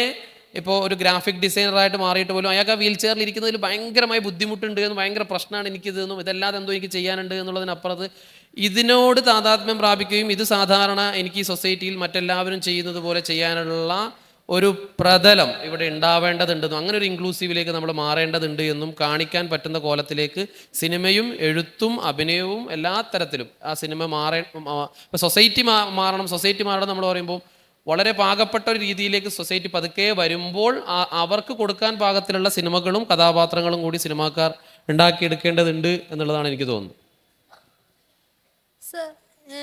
ഞാൻ ഇപ്പം ഇതുവരെ കണ്ടിട്ട് ഡിസേബിൾഡ് ആയിട്ടുള്ള മനുഷ്യർ കുറിച്ച് പറയുന്ന സിനിമകൾ കണ്ടിട്ടുള്ള സമയത്ത് ഒന്നുകിൽ ഈ പറഞ്ഞതുപോലെ എമ്പതറ്റിക്കലി ആ സാധനം വിട്ടേക്കാനുള്ള ഒരു കഥാപാത്രം, ഇപ്പം കരുമാടിക്കുട്ടൻ പോലെയുള്ള സിനിമകളിൽ ആ രീതിയിലാണ് കഥാപാത്രത്തെ അവതരിപ്പിക്കുന്നത്. അല്ലാണ്ട് ഇപ്പം ബാംഗ്ലൂർ ഡേയ്സ് പോലെ സിനിമകൾ വരുമ്പോൾ സമയത്ത് നായകൻ്റെ മാർക്കറ്റിംഗ് സ്ട്രാറ്റജി അല്ലെങ്കിൽ നായകന് ഒരു ഡോമിനൻ്റ് ഇത് കിട്ടാൻ വേണ്ടിയിട്ടാണ് നമ്മൾ അത്തരത്തിലുള്ളൊരു നായികയെ പ്രതിഷ്ഠിക്കുന്നത് എന്ന് പറഞ്ഞു. അപ്പോൾ ഇങ്ങനെയെല്ലാം ഉണ്ട്. നമുക്ക് ഏത് തരത്തിലാണ് സിനിമയിൽ പോസിറ്റീവ് ആയിട്ടുള്ള ഡിസേബിൾഡ് ആയിട്ടുള്ള മനുഷ്യരെ കാണിക്കാൻ പറ്റുക? എനിക്ക് ഡിസേബിൾഡ് ആയിട്ടുള്ള മനുഷ്യർ മാത്രം അഭിനയിച്ച ഇതുവരെയും പോസിറ്റീവായിട്ട് തോന്നിയ ഒരു സിനിമ ഗോപാദിയുടെ ഒരു ഇറാൻ സിനിമയുണ്ട്, ടൈറ്റിൽസ് ക്യാൻ ഫ്ലൈ എന്ന് പറയും. ഈ യുദ്ധം കാരണം കൈകാലുകൾ ഛേദിക്കപ്പെട്ട് അതിൽ ആർക്കും കൈയും കാലും ഒന്നുമില്ല. അതൊക്കെ അഭിനയിച്ചതുമല്ല, അത് ഇറാഖ് കുർദ് പ്രവിശ്യയിലുള്ള ഒരു ഗ്രാമത്തിൽ നടക്കുന്ന കഥയാണ്. അതിൽ അഭിനയിച്ച എല്ലാവരും ആക്ച്വലി ആ യുദ്ധത്തിൽ കൈകാലുകൾ നഷ്ടപ്പെട്ടവരാണ്, കുട്ടികളാണ് എല്ലാവരും. അപ്പോൾ അതായത് ആ ഗ്രാമത്തിൽ ഇവർ യുദ്ധം കഴിഞ്ഞ് തിരിച്ചു പോകുമ്പോൾ അവിടെ പാകിയ മൈനുകളാണ് നിറച്ച്. അപ്പോൾ ആ മൈനുകൾ പെറുക്കി വിറ്റ് ജീവിക്കുകയും, അത് രസകരമായ സിനിമയാണ്. അപ്പോൾ ഈ സിനിമയിൽ അഭിനയിച്ചവരെല്ലാവരും ഇതിൽ യുദ്ധത്തിൽ ബാധിക്കപ്പെട്ട് കൈകാലുകൾ പോയ കുട്ടികളാണ് അതിന് അഭിനയിച്ചത്. അതാണ് എനിക്ക് എല്ലാം കൊണ്ടും വളരെ പോസിറ്റീവായിട്ട് തോന്നിയ. ഇങ്ങനെയൊക്കെ പക്ഷെ അവരെ ആ കൈകാലുകളില്ല എന്നുള്ളതൊന്നും അതിൽ ഒരു പ്രശ്നവൽക്കരിക്കുന്നൊന്നുമില്ല. അതൊരു നോർമൽ ലൈഫ്, അവരുടെ ലൈഫാണ് പറയുന്നത്. വളരെ ബ്യൂട്ടിഫുള്ളായ സിനിമ പറ്റിയ കാണണം എല്ലാവരും. അതാണ് എനിക്ക് മനസ്സിലായി. ഇപ്പോൾ അടുത്ത് സിറാത്ത് എന്ന പടത്തിലും ഇപ്പോൾ ഈ കഴിഞ്ഞ ഫെസ്റ്റിവലൊക്കെ സിറാത്തിലും അത്തരം ആൾക്കാർ അഭിനയിച്ചിട്ടുണ്ട്. ആക്ച്വലി ഈ കൈയില്ലാത്ത അങ്ങനെയുള്ള ഡിസേബിൾഡ് ആയിട്ടുള്ള ആൾക്കാർ അഭിനയിച്ചിട്ടുണ്ട്. അപ്പോൾ ഇതൊക്കെ സാധ്യമാണ്, ഇത് നമുക്കും സാധ്യമാവും. പിന്നെ പതിയെ പതിയെ ഇവിടെ എത്തും എന്ന് തന്നെയാണ് ഞാൻ വിശ്വസിക്കുന്നത്. കാരണം ഞാനെപ്പോഴും എന്നെ മാറ്റി നിർത്തിയിട്ടൊരു സമൂഹം എന്നുള്ള അർത്ഥത്തിൽ കാണാൻ ഇഷ്ടപ്പെടാത്ത ഒരാളാണ്. ഞാനും കൂടിയാണല്ലോ ഇതിൻ്റെ ഭാഗമാണല്ലോ. അപ്പോൾ പടിപടിയായിട്ടിപ്പോൾ എല്ലാതരം ആൾക്കാരെക്കുറിച്ചും, ദലിതുകളെക്കുറിച്ചാണെങ്കിലും ആദിവാസികളെക്കുറിച്ചാണെങ്കിലും മുസ്ലിങ്ങളെക്കുറിച്ചാണെങ്കിലും ഉള്ള ധാരണകൾ, ഈ സിനിമയിൽ ഉണ്ടാക്കുന്ന ധാരണകൾ പടിപടിയായി മാറുന്നുണ്ട്. അത് നമ്മുടെ സിനിമയിൽ റിഫ്ലക്റ്റ് ചെയ്യുന്നുണ്ട്. നമ്മൾ ആഗ്രഹിക്കുന്ന പോലെ അല്ല എന്നുള്ളൂ, നമ്മൾ ആഗ്രഹിക്കുന്ന വേഗത്തിലായിക്കൊള്ളുന്നില്ല, പക്ഷെ അതുണ്ട്. അപ്പോൾ അത് ഞാൻ നേരത്തെ ശബരി പറഞ്ഞ പോലെ അത് പൂർണ്ണാർത്ഥത്തിൽ എന്നെ തൃപ്തിപ്പെടുത്തുന്നുണ്ടോ ഇല്ലയെന്ന് അത് ആ ബാധിക്കപ്പെട്ട സമൂഹത്തിന് മാത്രമേ അത് ജഡ്ജ് ചെയ്യാൻ പറ്റുള്ളൂ. ഇപ്പോൾ ഞാനൊരു ഒരു ഉദാഹരണവും കൂടെ, ഇപ്പോൾ ഈ അടുത്ത് തമിഴ് സിനിമയിൽ ഇപ്പോൾ കഴിഞ്ഞ മാസം റിലീസായ പടം സിറൈ എന്ന് പറഞ്ഞാൽ ജയിലാണ്. അതിലൊരു റീലിപ്പം വല്ലാതെ വൈറലാകുന്ന ഒരു റീലുണ്ട്. അതായത് അതിലെ നായകൻ ഒരു പോലീസ് ഓഫീസറാണ്. അദ്ദേഹം ഒരു കൈദിയെ, ഒരു കുറ്റവാളിയെ, ഒരു മുസ്ലിം കുറ്റവാളിയെയും കൊണ്ട് കോടതിയിലേക്ക് പോകുന്ന വളരെ ഒരു 1 നൈറ്റ് യാത്രയുണ്ട്. അപ്പോൾ ഇൻ ബിറ്റ്വീൻ അദ്ദേഹത്തിൻ്റെ ഒരു പോലീസ് സ്റ്റേഷനിലെ സീനാണ് ഇപ്പോൾ വൈറലായത്. അപ്പോൾ അതിൽ പോലീസ് സ്റ്റേഷനിൽ ഇവൻ മുസ്ലിം ആയതുകൊണ്ട് ഇവൻ എസ്കോർട്ട് പോകുന്ന പോലീസുകാർ ഗൺ ലോഡഡ് ആയിട്ടാണ് നടന്നത്. അപ്പോൾ ഇവർക്ക് സന്ദർഭവശാൽ ഒരു പോലീസ് സ്റ്റേഷനിൽ എത്തേണ്ടി വരുന്ന ഒരു സന്ദർഭമാണ്. അപ്പോൾ ആ സ്റ്റേഷൻ അധികാരി ഒരു മുസ്ലിമാണ്. അപ്പോൾ അയാൾ ഈ തോക്ക് പരിശോധിക്കുമ്പോൾ ഇത് ലോഡറാണല്ലോ എന്ന് പറയുന്ന ഒരു സീൻ. അപ്പോൾ ഈ എസ്കോർട്ട് വന്ന മുസ്ലിം അല്ലാത്ത പോലീസുകാർ പറയുന്നുണ്ട്, സർ അയാൾ മുസ്ലിമാണ്, അതുകൊണ്ടാണ് ഞങ്ങൾ ലോഡഡാക്കി. അപ്പോൾ ഈ സ്റ്റേഷൻ അധികാരി ഉടനെ ചോദിക്കുന്നത്, അതൊക്കെ ഞാനും മുസ്ലിമാണെന്ന് പറഞ്ഞു. ഇത് ഭയങ്കരമായിട്ട് ഇപ്പോൾ ആഘോഷിക്കുന്ന മുസ്ലിങ്ങളടക്കം ഷെയർ ചെയ്യുന്ന. പക്ഷേ എനിക്കിത് കാണുമ്പോൾ ഭയങ്കര ഇതെന്താ ഇങ്ങനെ, എനിക്കത്ര ആഘോഷിക്കാൻ തോന്നില്ല. കാരണം വെച്ചാൽ ആ സിനിമ ടോട്ടലി കരയുന്ന മുസ്ലിമിനെയാണ് പിന്നെയും ഉൽപ്പാദിപ്പിച്ചുകൊണ്ടിരിക്കുന്നത്. എനിക്ക് കരയുന്ന മുസ്ലിമിന് ഇഷ്ടമല്ല എന്നതുപോലെ ഈ പറയുന്ന, ഞാൻ വീണ്ടും അതിലേക്കാണ് വരുന്നത്. ആകാശത്തിലെ അവസാനത്തെ ഷോട്ട് വീൽ ചെയർ എടുക്കുന്ന കുട്ടിയെ കാണുമ്പോൾ ശബരിക്ക് തോന്നുന്നതാണ് അതിൻ്റെ ശരി, സിറൈ കാണുമ്പോൾ എനിക്ക് തോന്നുന്നതാണ് അതിൻ്റെ ശരി. എനിക്ക് കരയുന്ന മുസ്ലിമിനെ ഇഷ്ടമില്ല. നിങ്ങൾക്ക് അനാഥമാക്കപ്പെട്ട അമ്മ ഇല്ലാതായാൽ ഞാൻ അനാഥമാവുമല്ലോ എന്ന് തോന്നുന്ന ഇഷ്ടമില്ല. അതുതന്നെയാണ് ഈ തുടക്കം മുതലേ ഞാൻ പറഞ്ഞത്. അത് ജഡ്ജ് ചെയ്യാൻ, ആ ബാധിക്കപ്പെട്ട സമൂഹത്തോളം ജഡ്ജ് ചെയ്യാൻ അവകാശമുള്ളവർ വേറെ ആരുമില്ല, പുറത്തുനിന്ന് ആര് പറഞ്ഞാലും ശരി. അപ്പോൾ അത്തരം ചിന്തകൾ ഈ പറയുന്ന സിനിമ ഉണ്ടാക്കുന്നവർക്ക് ഉണ്ടാകത്തോളം കാലം ഇത് തുടരും. പക്ഷെ അത് ഉണ്ടായി വരുന്നുണ്ട് എന്ന് തന്നെ ഞാൻ വളരെ പ്രതീക്ഷയോട് പങ്കുവെച്ചുകൊണ്ട് ഞാൻ നിർത്തുന്നു. ഓക്കെ, നമുക്ക് ഓൺലൈനായിട്ടുള്ള ഒരു പ്രതിനിധി ഉണ്ട് എന്ന് പറഞ്ഞു. മാമിനോട് ഒരു ക്വസ്റ്റ്യൻ കൂടി, ഒരു സംശയം കൂടി ചോദിച്ചതിന് ശേഷം നമുക്ക് ചർച്ചയിലേക്ക് പോവാം. ആലീസ് മാം, എൻ്റെ ഒരു സംശയമാണ്, മാമിൻ്റെ നിരീക്ഷണത്തിൽ ഇത്തരത്തിൽ ഡിസേബിലിറ്റി ഉള്ള മനുഷ്യർ പ്രതിനിധാനം ചെയ്യുന്ന സിനിമകൾ ഇനിയും മാറേണ്ടതുണ്ട്, ഓഫ്കോഴ്സ് മാറേണ്ടതുണ്ട്. അത് ഏത് തരത്തിലുള്ള മാറ്റമാണ്, അല്ലെങ്കിൽ എങ്ങനെയാണ് ആ സിനിമ മാറേണ്ടത് എന്നാണ് മാം വിശ്വസിക്കുന്നത്? ഡിസേബിൾഡ് വ്യക്തികളുള്ള സിനിമനേക്കാളും നമ്മൾ ഫോക്കസ് ചെയ്യുന്നത് സിനിമയിൽ ഡിസേബിൾഡ് ക്യാരക്ടേഴ്സിനെ എങ്ങനെ കുത്തി വെക്കാന്നല്ലാതെ നമ്മൾ ഈ ചർച്ചയിൽ പലരും നമ്മളിപ്പോ സാറ് പറഞ്ഞു ഡിസേബിൾഡ് ആൾക്കാർക്കുള്ള സ്പേസ് മലയാള സിനിമയിൽ ഇതുവരെ ഉണ്ടായിട്ട്. പക്ഷെ ഇത്രയും വർഷമായിട്ട് നമ്മൾ മലയാള സിനിമയിലുള്ള ഒരു ആക്ടറാണ് ഗിന്നസ് പക്രു അജയ് കുമാർ എന്ന് പറയുന്ന ഒരു ആക്ടർ. അപ്പൊ മലയാള സിനിമയില് എനിക്ക് തോന്നുന്നത് അങ്ങനെ ഒരു സ്പേസ് എപ്പോഴും ഉണ്ട്. അത് കൊടുക്കാൻ തയ്യാറാണോ, അത് എഴുതാൻ ആൾക്കാർ തയ്യാറാണോ എന്നുള്ളൊരു ചോദ്യമാണ്. പിന്നെ റെപ്രസെന്റേഷൻസ് വരുമ്പോൾ നമ്മള് ഈ എനിക്ക് പലപ്പോഴും മലയാള സിനിമയിൽ ഇപ്പോ നെറ്റ്ഫ്ലിക്സ് പോലെയുള്ള പല OTT പ്ലാറ്റ്ഫോമിലൊക്കെ നോക്കുകയാണെങ്കിൽ അവര് ഡിസബിലിറ്റീനെ പറ്റിയിട്ട് റെപ്രസെന്റ് ചെയ്യുമ്പോൾ അതിനെപ്പറ്റി അവർക്കൊരു റിസർച്ച് ടീമൊക്കെ വെച്ച് പല കാര്യങ്ങൾ റിസർച്ച് ചെയ്തിട്ടാണ്. പക്ഷെ മലയാളം സിനിമകളിൽ എനിക്കത് പലപ്പോഴും മിസ്സിംഗ് ആയി തോന്നുന്നുണ്ട്. ഇപ്പൊ ഇതിന്റെ ഒരു പേഴ്സണൽ എൻ്റെ ഒരു എക്സ്പീരിയൻസ് പറയുകയാണെങ്കിൽ മലയാളം, അതായത് ഇന്ത്യൻ സിനിമ മൊത്തമായിട്ടുള്ള ഒരു സ്റ്റീരിയോ ടൈപ്പാണ് ഈ കണ്ണ് മാറ്റി വെച്ച് അന്ധത മാറും എന്നുള്ള ഒരു സ്റ്റീരിയോ ടൈപ്പ്.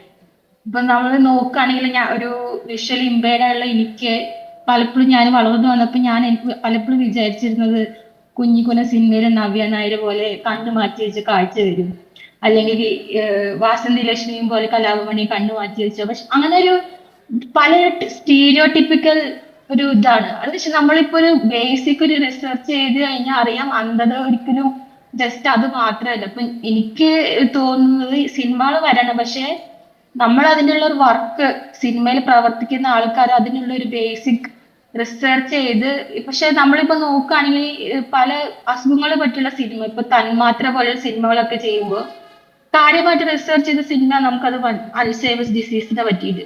പക്ഷെ നമ്മള് ഇത് ഡിസേബിൾഡ് ആൾക്കാർ എന്ന് പറയുമ്പോൾ അതൊരു സ്റ്റീരിയോ ടിപ്പിക്കൽ വീൽ ചെയറിൽ ഇരിക്കുന്ന ആൾക്കാർ ജസ്റ്റ് വീൽ ചെയർ മാത്രം. അവര് എന്നും എന്തൊക്കെയാണ് കടന്നു പോകുന്നത്, എന്തൊക്കെ ആക്സസിബിലിറ്റി ഇഷ്യൂസ് ആണ് എന്നുള്ളത് നമ്മൾ ഒരിക്കലും സിനിമകളിൽ കാണാറില്ല. ഇപ്പൊ ഞാൻ നേരത്തെ പറഞ്ഞ ജയഗണേഷ് സിനിമയില് ഒരു സീനില് ഉണ്ണിമുഖന്റെ ഫ്രണ്ട് ആള് സിനിമ കാണാൻ വിളിക്കുമ്പോ ജസ്റ്റ് ഒരു സീനിൽ ആള് പറയുന്നത് ഞാൻ ഇതും വെച്ചോണ്ടോന്ന്.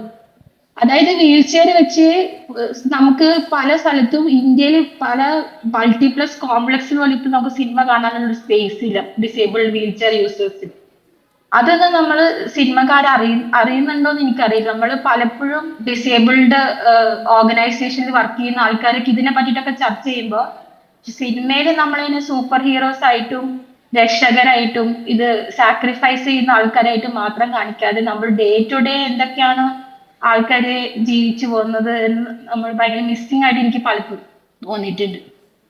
പക്ഷെ എനിക്കിതില് ജസ്റ്റ് ഒരു റീസെന്റ് ഫിലിം എനിക്ക് കുറച്ച് ഇഷ്ടപ്പെട്ടത് ഈ അടുത്ത് കണ്ടതില് സുരാജ് വെഞ്ഞാറമൂട് അഭിനയിക്കുന്ന വികൃതി എന്ന് പറഞ്ഞൊരു സിനിമയാണ്, ബേസ്ഡ് ഓൺ ട്രൂ ഇൻസിഡന്റ്. അതില് അയാളുടെ എന്താ പറയാ, അയാളുടെ സംസാരശേഷി ഇല്ലായ്മ, ഡെഫ്നെസ് അല്ല അതിന്റെ ഫോക്കസ്. ഹീസ് ഒരു ഓർഡിനറി മാൻ ആണ്, ഡേ ടു ഡേ എന്ന ലൈഫുള്ളൊരു ആള്.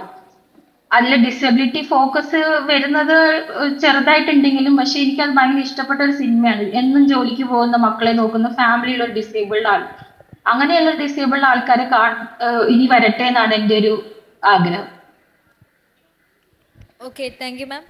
ഇനി നമുക്ക് ഓഡിയൻസിലേക്കാണ് പോകാനുള്ളത്. ഓഡിയൻസിന് എന്താണ് ഈ ഒരു സബ്ജക്റ്റിനെ കുറിച്ച് പറയാനുള്ളത്, അല്ലെങ്കിൽ അവരുടെ നിരീക്ഷണം, അവരുടെ സംശയങ്ങൾ? നമുക്ക് ഓവർ ടു ഓഡിയൻസ്.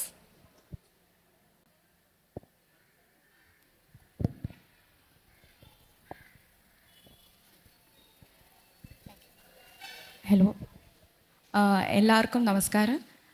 എൻ്റെ പേര് അഞ്ജന, ഞാൻ പാലക്കാട് നിന്നാണ് വരുന്നത്. ഞാനൊരു ഗവേഷക വിദ്യാർത്ഥിയാണ് IIT റൂർക്കിയിൽ. എൻ്റെ വിഷയം ഡിസബിലിറ്റിയും സിനിമയാണ്. എനിക്ക് 1-2 ഒബ്സർവേഷൻസ് ആണ് പങ്കുവയ്ക്കാനുള്ളത്. അത് ഈ ചർച്ചയിൽ പറഞ്ഞു പോയാൽ നന്നായിരിക്കുമെന്ന് തോന്നി.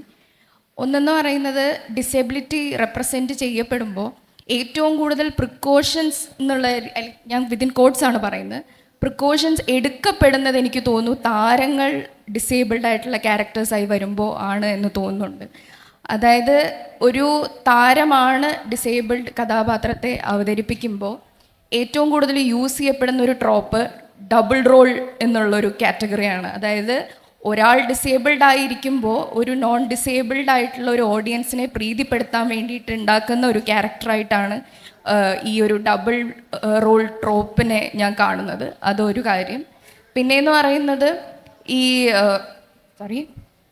പിന്നെയെന്ന് എനിക്ക് തോന്നിയിട്ടുള്ളത്, ഒരു ഡിസേബിൾഡ് ക്യാരക്ടർ ഒരു സ്റ്റാർ ചെയ്യുമ്പോൾ ഏറ്റവും കൂടുതലും പറഞ്ഞു പോകുന്ന, അതായത് വളരെ ഈസി ആയിട്ട് എവിടെയെങ്കിലും നറേറ്റീവിൽ പ്ലേസ് ചെയ്യുന്ന, അല്ലെങ്കിൽ ഓഡിയൻസിനെ വളരെ ഈസി ആയിട്ട് കൺവിൻസ് ചെയ്യാൻ വേണ്ടി ഉപയോഗിക്കുന്ന ഒരു സെൻറ്റൻസ്, അദ്ദേഹം ജന്മനാൽ അങ്ങനെ അല്ലായിരുന്നു, പോകുന്ന അല്ലെങ്കിൽ അദ്ദേഹത്തിൻ്റെ ജീവിതപാതയിൽ എവിടെയോ വെച്ചിട്ടാണ് അദ്ദേഹത്തിന് ഈ ഡിസേബിലിറ്റി വന്നിട്ടുള്ളത് എന്നുള്ള ഒരു കൈൻഡ് ഓഫ് ഒരു ആശ്വാസം കൊടുക്കുന്ന, അതും ഞാൻ കോട്സിലാണ് പറയുന്നത്, ഒരു ആശ്വാസം കൊടുക്കുന്ന രീതിയിൽ നറേറ്റീവ്സ് പോകുന്നതായിട്ട് കണ്ടിട്ടുണ്ട്.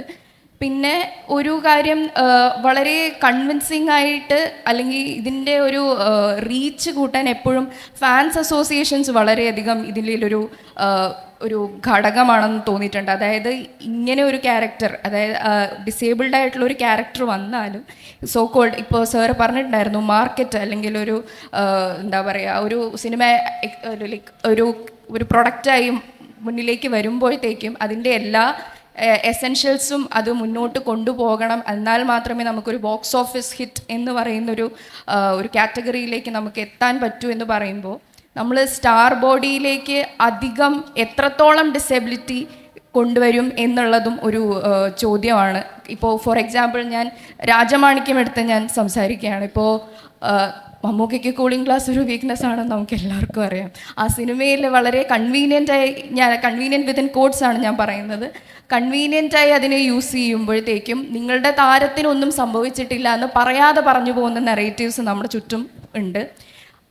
ഇതിത്രയാണ് സ്റ്റാർ ബോഡിയെ പറ്റിയിട്ടുള്ള എൻ്റെ ഒരു 2-3 ഒബ്സർവേഷൻസ് പറയുന്നത്. പിന്നെ സിനിമാ ഗാനങ്ങളിലെയും ഈ ഇൻറ്റേർണലൈസ്ഡ് ആയിട്ടുള്ള ഏബിളിസം വളരെയധികം എവിഡൻ്റ് ആണ്. ഇപ്പോൾ നമുക്ക് രാക്ഷസ രാജാവിലെ പാട്ട് തന്നെ എടുക്കാം. ഇപ്പോൾ സ്വപ്നം ത്യജിച്ചാൽ സ്വർഗം ലഭിക്കും എന്ന് പറയുന്ന പാട്ടിനെ വിഷ്വൽസ് എന്ന് പറയുന്നത് വളരെയധികം പ്രോബ്ലമാറ്റിക് ആണ്. അത് പൊളിറ്റിക്കലി വളരെ ഇൻകറക്റ്റ് ആണ്. അതൊരു കൈൻഡ് ഓഫ് നമ്മളെ വളരെ ഒരു വിക്ടിമൈസ് ചെയ്ത് ക്യാമറ ആംഗിൾ പ്ലേസ് ചെയ്ത് എങ്ങനെയൊക്കെ, ഇപ്പോൾ ചന്ദനക്കാറ്റ് എന്ന് പറയുന്ന പാട്ടും അതിൻ്റെ വരികളും എല്ലാം വളരെ, ഇപ്പോൾ മുറിവേറ്റ പൈങ്കിളിക്കൊരു എന്നുള്ള രീതിയിലൊക്കെ എഴുതുമ്പോൾ നമ്മുടെ ഉള്ളിലെ എത്രത്തോളം മിസ്കൺസെപ്ഷനാണ് ഈ ഡിസബിലിറ്റിയെ പറ്റി ഉള്ളത് എന്നുള്ളത് വളരെയധികം എവിഡൻ്റായി കാണുന്ന ഒരു എന്താ പറയുക പ്രവണതയും ഇപ്പോഴുണ്ട്. ഇപ്പോൾ ഏത് കരി രാവിലും എന്നൊക്കെ പറയുമ്പോൾ എത്രത്തോളം ആൾക്കാർ ആ രീതിയിൽ ചിന്തിക്കും എന്നുള്ളത് രണ്ടാമത്തൊരു ചോദ്യവുമാണ്. Thank U.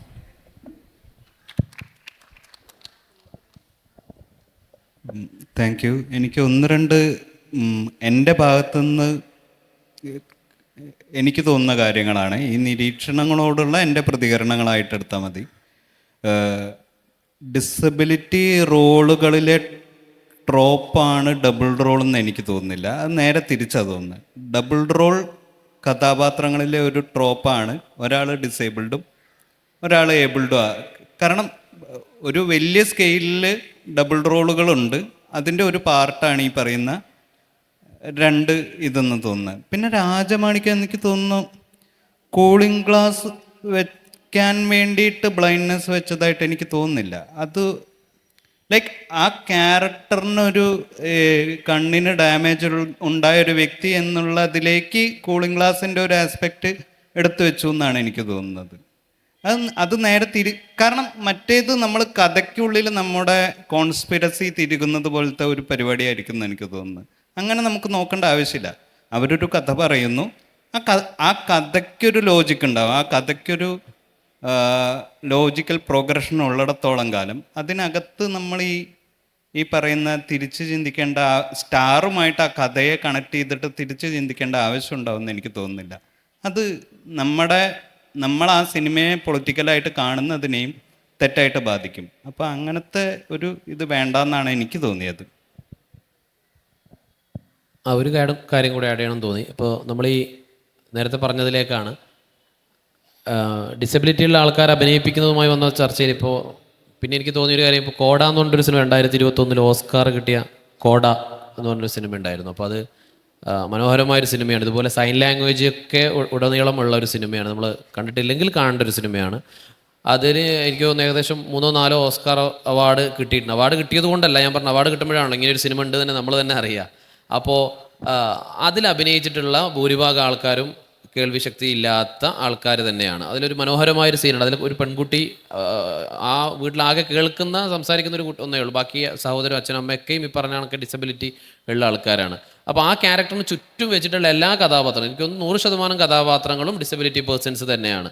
അങ്ങനെ ഡിസബിലിറ്റി പേഴ്സൺസ് ആയിട്ട് അഭിനയിച്ചിട്ടുള്ള ആൾക്കാർക്ക് അവരെ വെച്ചിട്ട് ഞാനിപ്പോൾ ഇതേ വേദിയിൽ തന്നെ നേരത്തെ പറഞ്ഞതിൻ്റെ ഒരു നേരെ വിപരീതമായിട്ടാണ് ഇപ്പോൾ ഞാൻ സംസാരിക്കുന്നത്. നമ്മൾ ബോധത്തിലേക്ക് വരുമ്പോൾ, അതായത് അങ്ങനെ ഓസ്കാർ വരെ നേടാൻ ഇവിടെ നമുക്കൊരു സ്റ്റേറ്റ് അവാർഡോ ഒരു മുച്ചിലോടത്തമ്മ അവാർഡോ പോലും നേടാൻ പറ്റാതിരിക്കെ ഡിസേബിൾഡ് ആയിട്ടുള്ള ഒരു കൂട്ടം ആൾക്കാർ അഭിനയിച്ച സിനിമകൾക്ക് ഒന്നിൽ കൂടുതൽ ഓസ്കാർ അവാർഡുകൾ കിട്ടിയ സിനിമ നമ്മുടെ നാട്ടിലുണ്ട് എന്നുള്ളത് നമുക്ക് അത്തരത്തിൽ ചിന്തിക്കാൻ പ്രേരിപ്പിക്കുന്ന ഒരു ഘടകമായിട്ട് എനിക്ക് തോന്നി കോഡ എന്നുള്ള 2021 സിനിമ. ഹായ്, നമസ്കാരം. ഞാൻ നദ ഫാത്തിമ. ഇപ്പോൾ കാലിക്കറ്റ് യൂണിവേഴ്സിറ്റി ക്യാമ്പസിൽ ജേർണലിസം ആൻഡ് മാസ് കമ്മ്യൂണിക്കേഷൻ വിദ്യാർത്ഥിയാണ്. അപ്പോൾ ബാംഗ്ലൂർ ഡേയ്സ് എന്നുള്ള സിനിമ എന്നെ പേഴ്സണലി ഭയങ്കരമായിട്ട് സ്വാധീനിച്ച സിനിമയാണ്. കാരണം ചെറുപ്പം തൊട്ടേ സംസാരിക്കാനും ആളുകൾ ഞാൻ പറയുന്നത് കേട്ടിരിക്കുന്നത് എനിക്ക് ഭയങ്കര ഇഷ്ടമാണ്. എനിക്ക് കഥ പറച്ചിൽ ഭയങ്കര ഇഷ്ടമാണ്. അപ്പോൾ എനിക്ക് പറ്റിയ ഒരു ജോലി എന്താ എന്ന് ഞാനിങ്ങനെ ചെറുപ്പം തൊട്ടേ അന്വേഷിക്കും. ഞാനിങ്ങനെ പോകുമ്പോൾ കഥ പറയും, എല്ലാവരോടും സംസാരിക്കും. അപ്പം ഒരു ആർജെ ആവണം എന്ന് എനിക്ക് ആഗ്രഹം ഉണ്ടായിരുന്നു. കുറേ മുമ്പ് തന്നെ ആഗ്രഹം ഉണ്ടായിരുന്നു. ബാംഗ്ലൂർ ഡേയ്സിന് മുമ്പേ ആഗ്രഹം ഉണ്ടായിരുന്നു.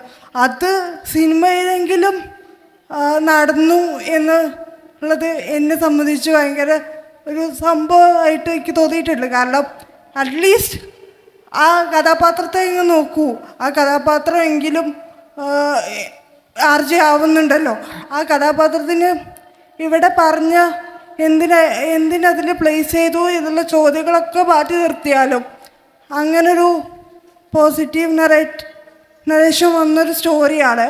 ഇപ്പം നേരത്തെ സ്റ്റേജിൽ പറയുന്നുണ്ട്, ഒന്നെങ്കിൽ സൂപ്പർ ഗ്രിപ്പായിട്ട്, അല്ലെങ്കിൽ പിറ്റി കൺസെപ്റ്റിൽ, അല്ലെങ്കിൽ ഒരു കോമിക് കഥാപാത്രങ്ങൾ മാത്രമായിട്ട് മാറുമ്പോൾ, അങ്ങനെ നോക്കുമ്പോൾ മലയാള സിനിമയിൽ നമുക്ക് ഇത്തിരിയെങ്കിലും പോസിറ്റീവായിട്ട് പറയാൻ പറ്റുന്നത് ആർജെ സേറ എന്ന കഥാപാത്രത്തെക്കുറിച്ചാണ്.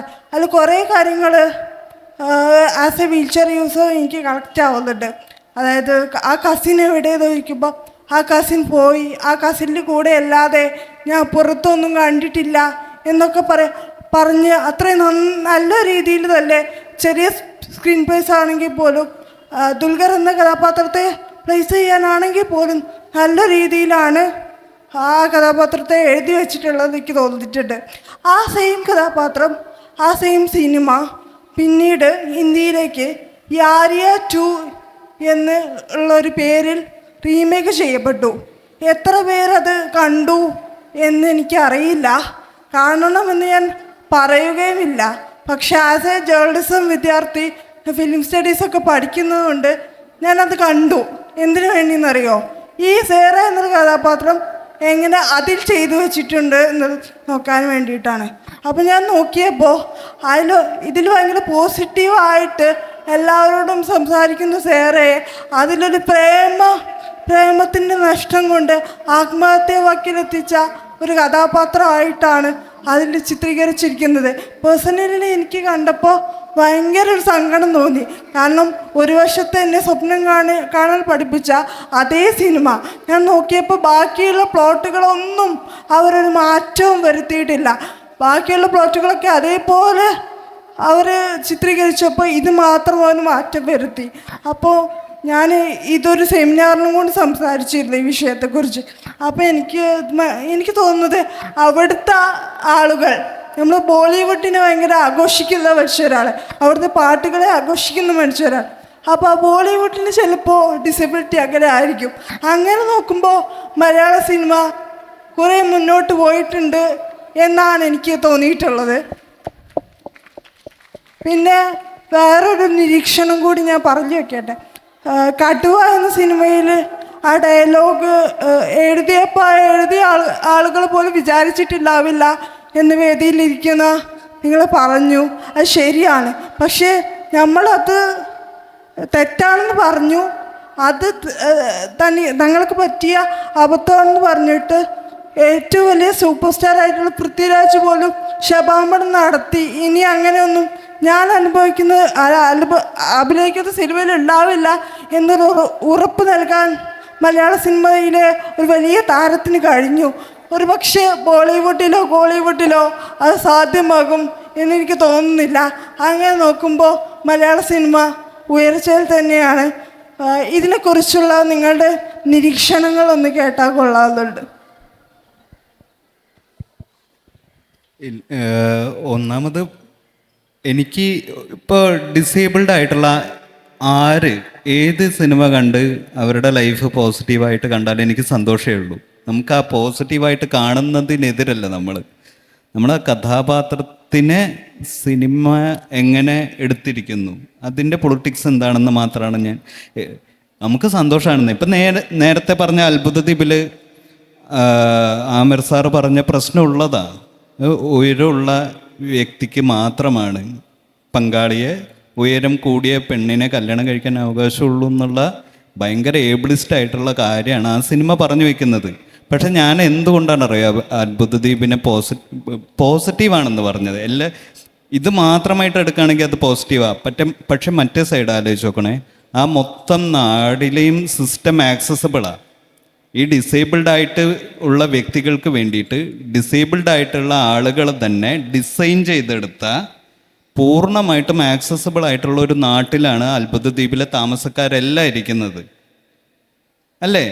അവരുടെ മുറികളായിക്കോട്ടെ, അവരുടെ കെട്ടിടങ്ങളായിക്കോട്ടെ, അവരുടെ യാത്രാ സൗകര്യങ്ങളായിക്കോട്ടെ, അവരുടെ ദൈനംദിന വസ്തുക്കളായിക്കോട്ടെ, അവിടെ കൃഷി വരെ നടത്തുന്നുണ്ട്. മറ്റേ തേപ്പ് ചക്രമൊക്കെ വെച്ച് അവർ കൃഷിയൊക്കെ ചെയ്യുന്നുണ്ട്. അപ്പോൾ ഇത്രയും വലിയൊരു സിസ്റ്റമായിട്ട് തങ്ങളിൽ എന്താ പറയുക സ്വയം പര്യാപ്തമായിട്ട് ജീവിക്കാൻ ഡിസേബിൾഡ് സമൂഹത്തിന് ചെയ്യാൻ പറ്റും എന്നും കൂടെ കാണിക്കുന്നുണ്ട് അവിടെ.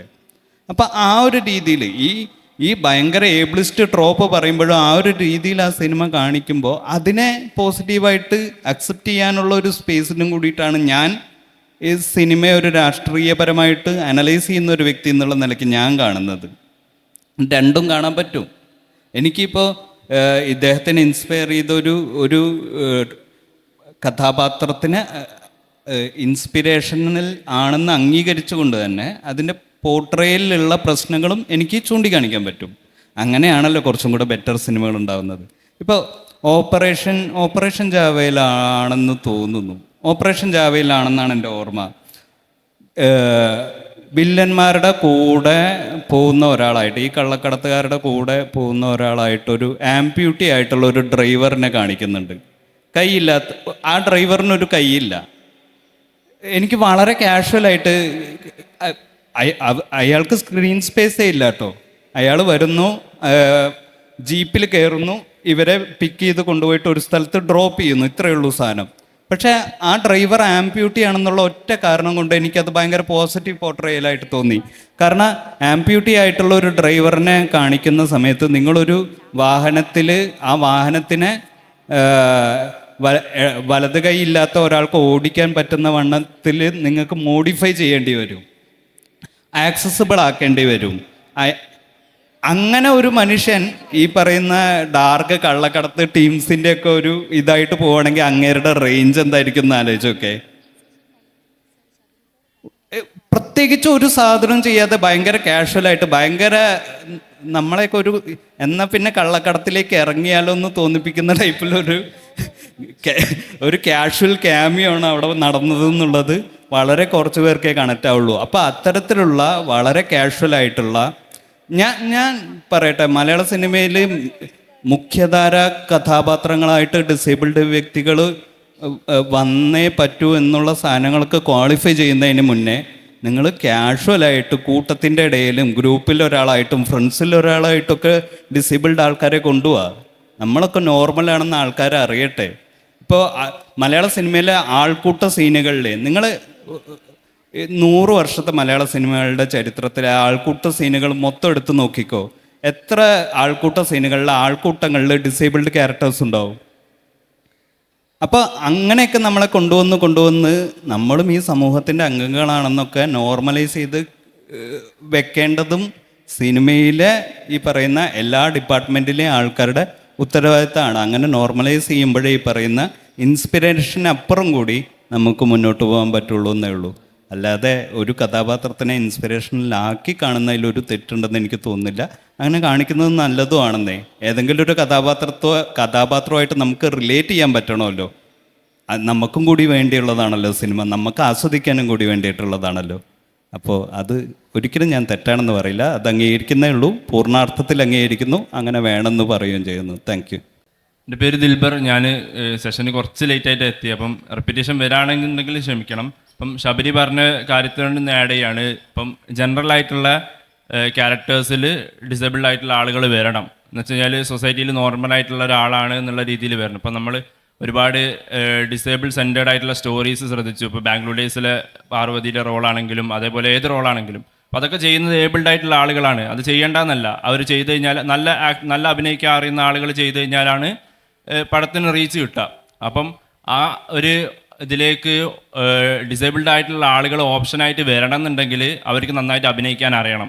അപ്പോൾ നന്നായിട്ട് അഭിനയിക്കാൻ അറിയണം എന്നുണ്ടെങ്കിൽ അവർ ഈ സാധാ ജനറൽ ആയിട്ടുള്ള റോളുകളിലൊക്കെ ഓപ്പർച്യൂണിറ്റീസ് കിട്ടിയിട്ട് ഈ ഒരു ഫീൽഡിൽ ആക്ടിങ് എന്നുള്ളൊരു ഫീൽഡിൽ അല്ലെങ്കിൽ ഫിലിം എന്നുള്ളൊരു ഫീൽഡിൽ ഇവർക്ക് ജോബ് ഓപ്പർച്യൂണിറ്റി കിട്ടും എന്നറിയുന്നത് കൊണ്ട് അതിലേക്ക് ഇറങ്ങിത്തിരിക്കണമെങ്കിൽ അതിലൊരു പ്രതീക്ഷ വേണമല്ലോ. നമുക്ക് ഫൈനാൻഷ്യലി എന്തെങ്കിലും കിട്ടും എന്നറിയണമെങ്കിൽ അങ്ങനെ ഒരു നമ്മളെ ഡയറക്ടേഴ്സും റൈറ്റേഴ്സൊക്കെ എഴുതി തുടങ്ങി കഴിഞ്ഞാലേ ഉള്ളൂ ഡിസേബിൾഡ് ആയിട്ടുള്ള ആളുകൾക്ക് ആ ഒരു പൊസിഷനിലേക്ക് വരാൻ പറ്റുക. ആ ഒരു പൊസിഷനിലേക്ക് വന്നാലേ ഉള്ളൂ ആക്ടിങ് ഒരു ഇതായിട്ട് പേഴ്സ്യൂ ചെയ്യാൻ പറ്റുക. അപ്പം അത് റെപ്യൂട്ടേഷൻ ആണോ എന്നറിയില്ല, എന്നാലും ഇതൊരു പോയിൻ്റായിട്ട്. Okay, thank you to all. നമ്മൾ ഈ സെക്ഷൻ വൈൻഡപ്പ് ചെയ്യാണ്. അപ്പം ഇത്ര നേരം നമ്മളെ കേട്ടിരുന്ന എല്ലാവർക്കും താങ്ക് യു. ആൻഡ് എസ്പെഷ്യലി നമ്മളെ guest, thank you sir, thank you very much for participation.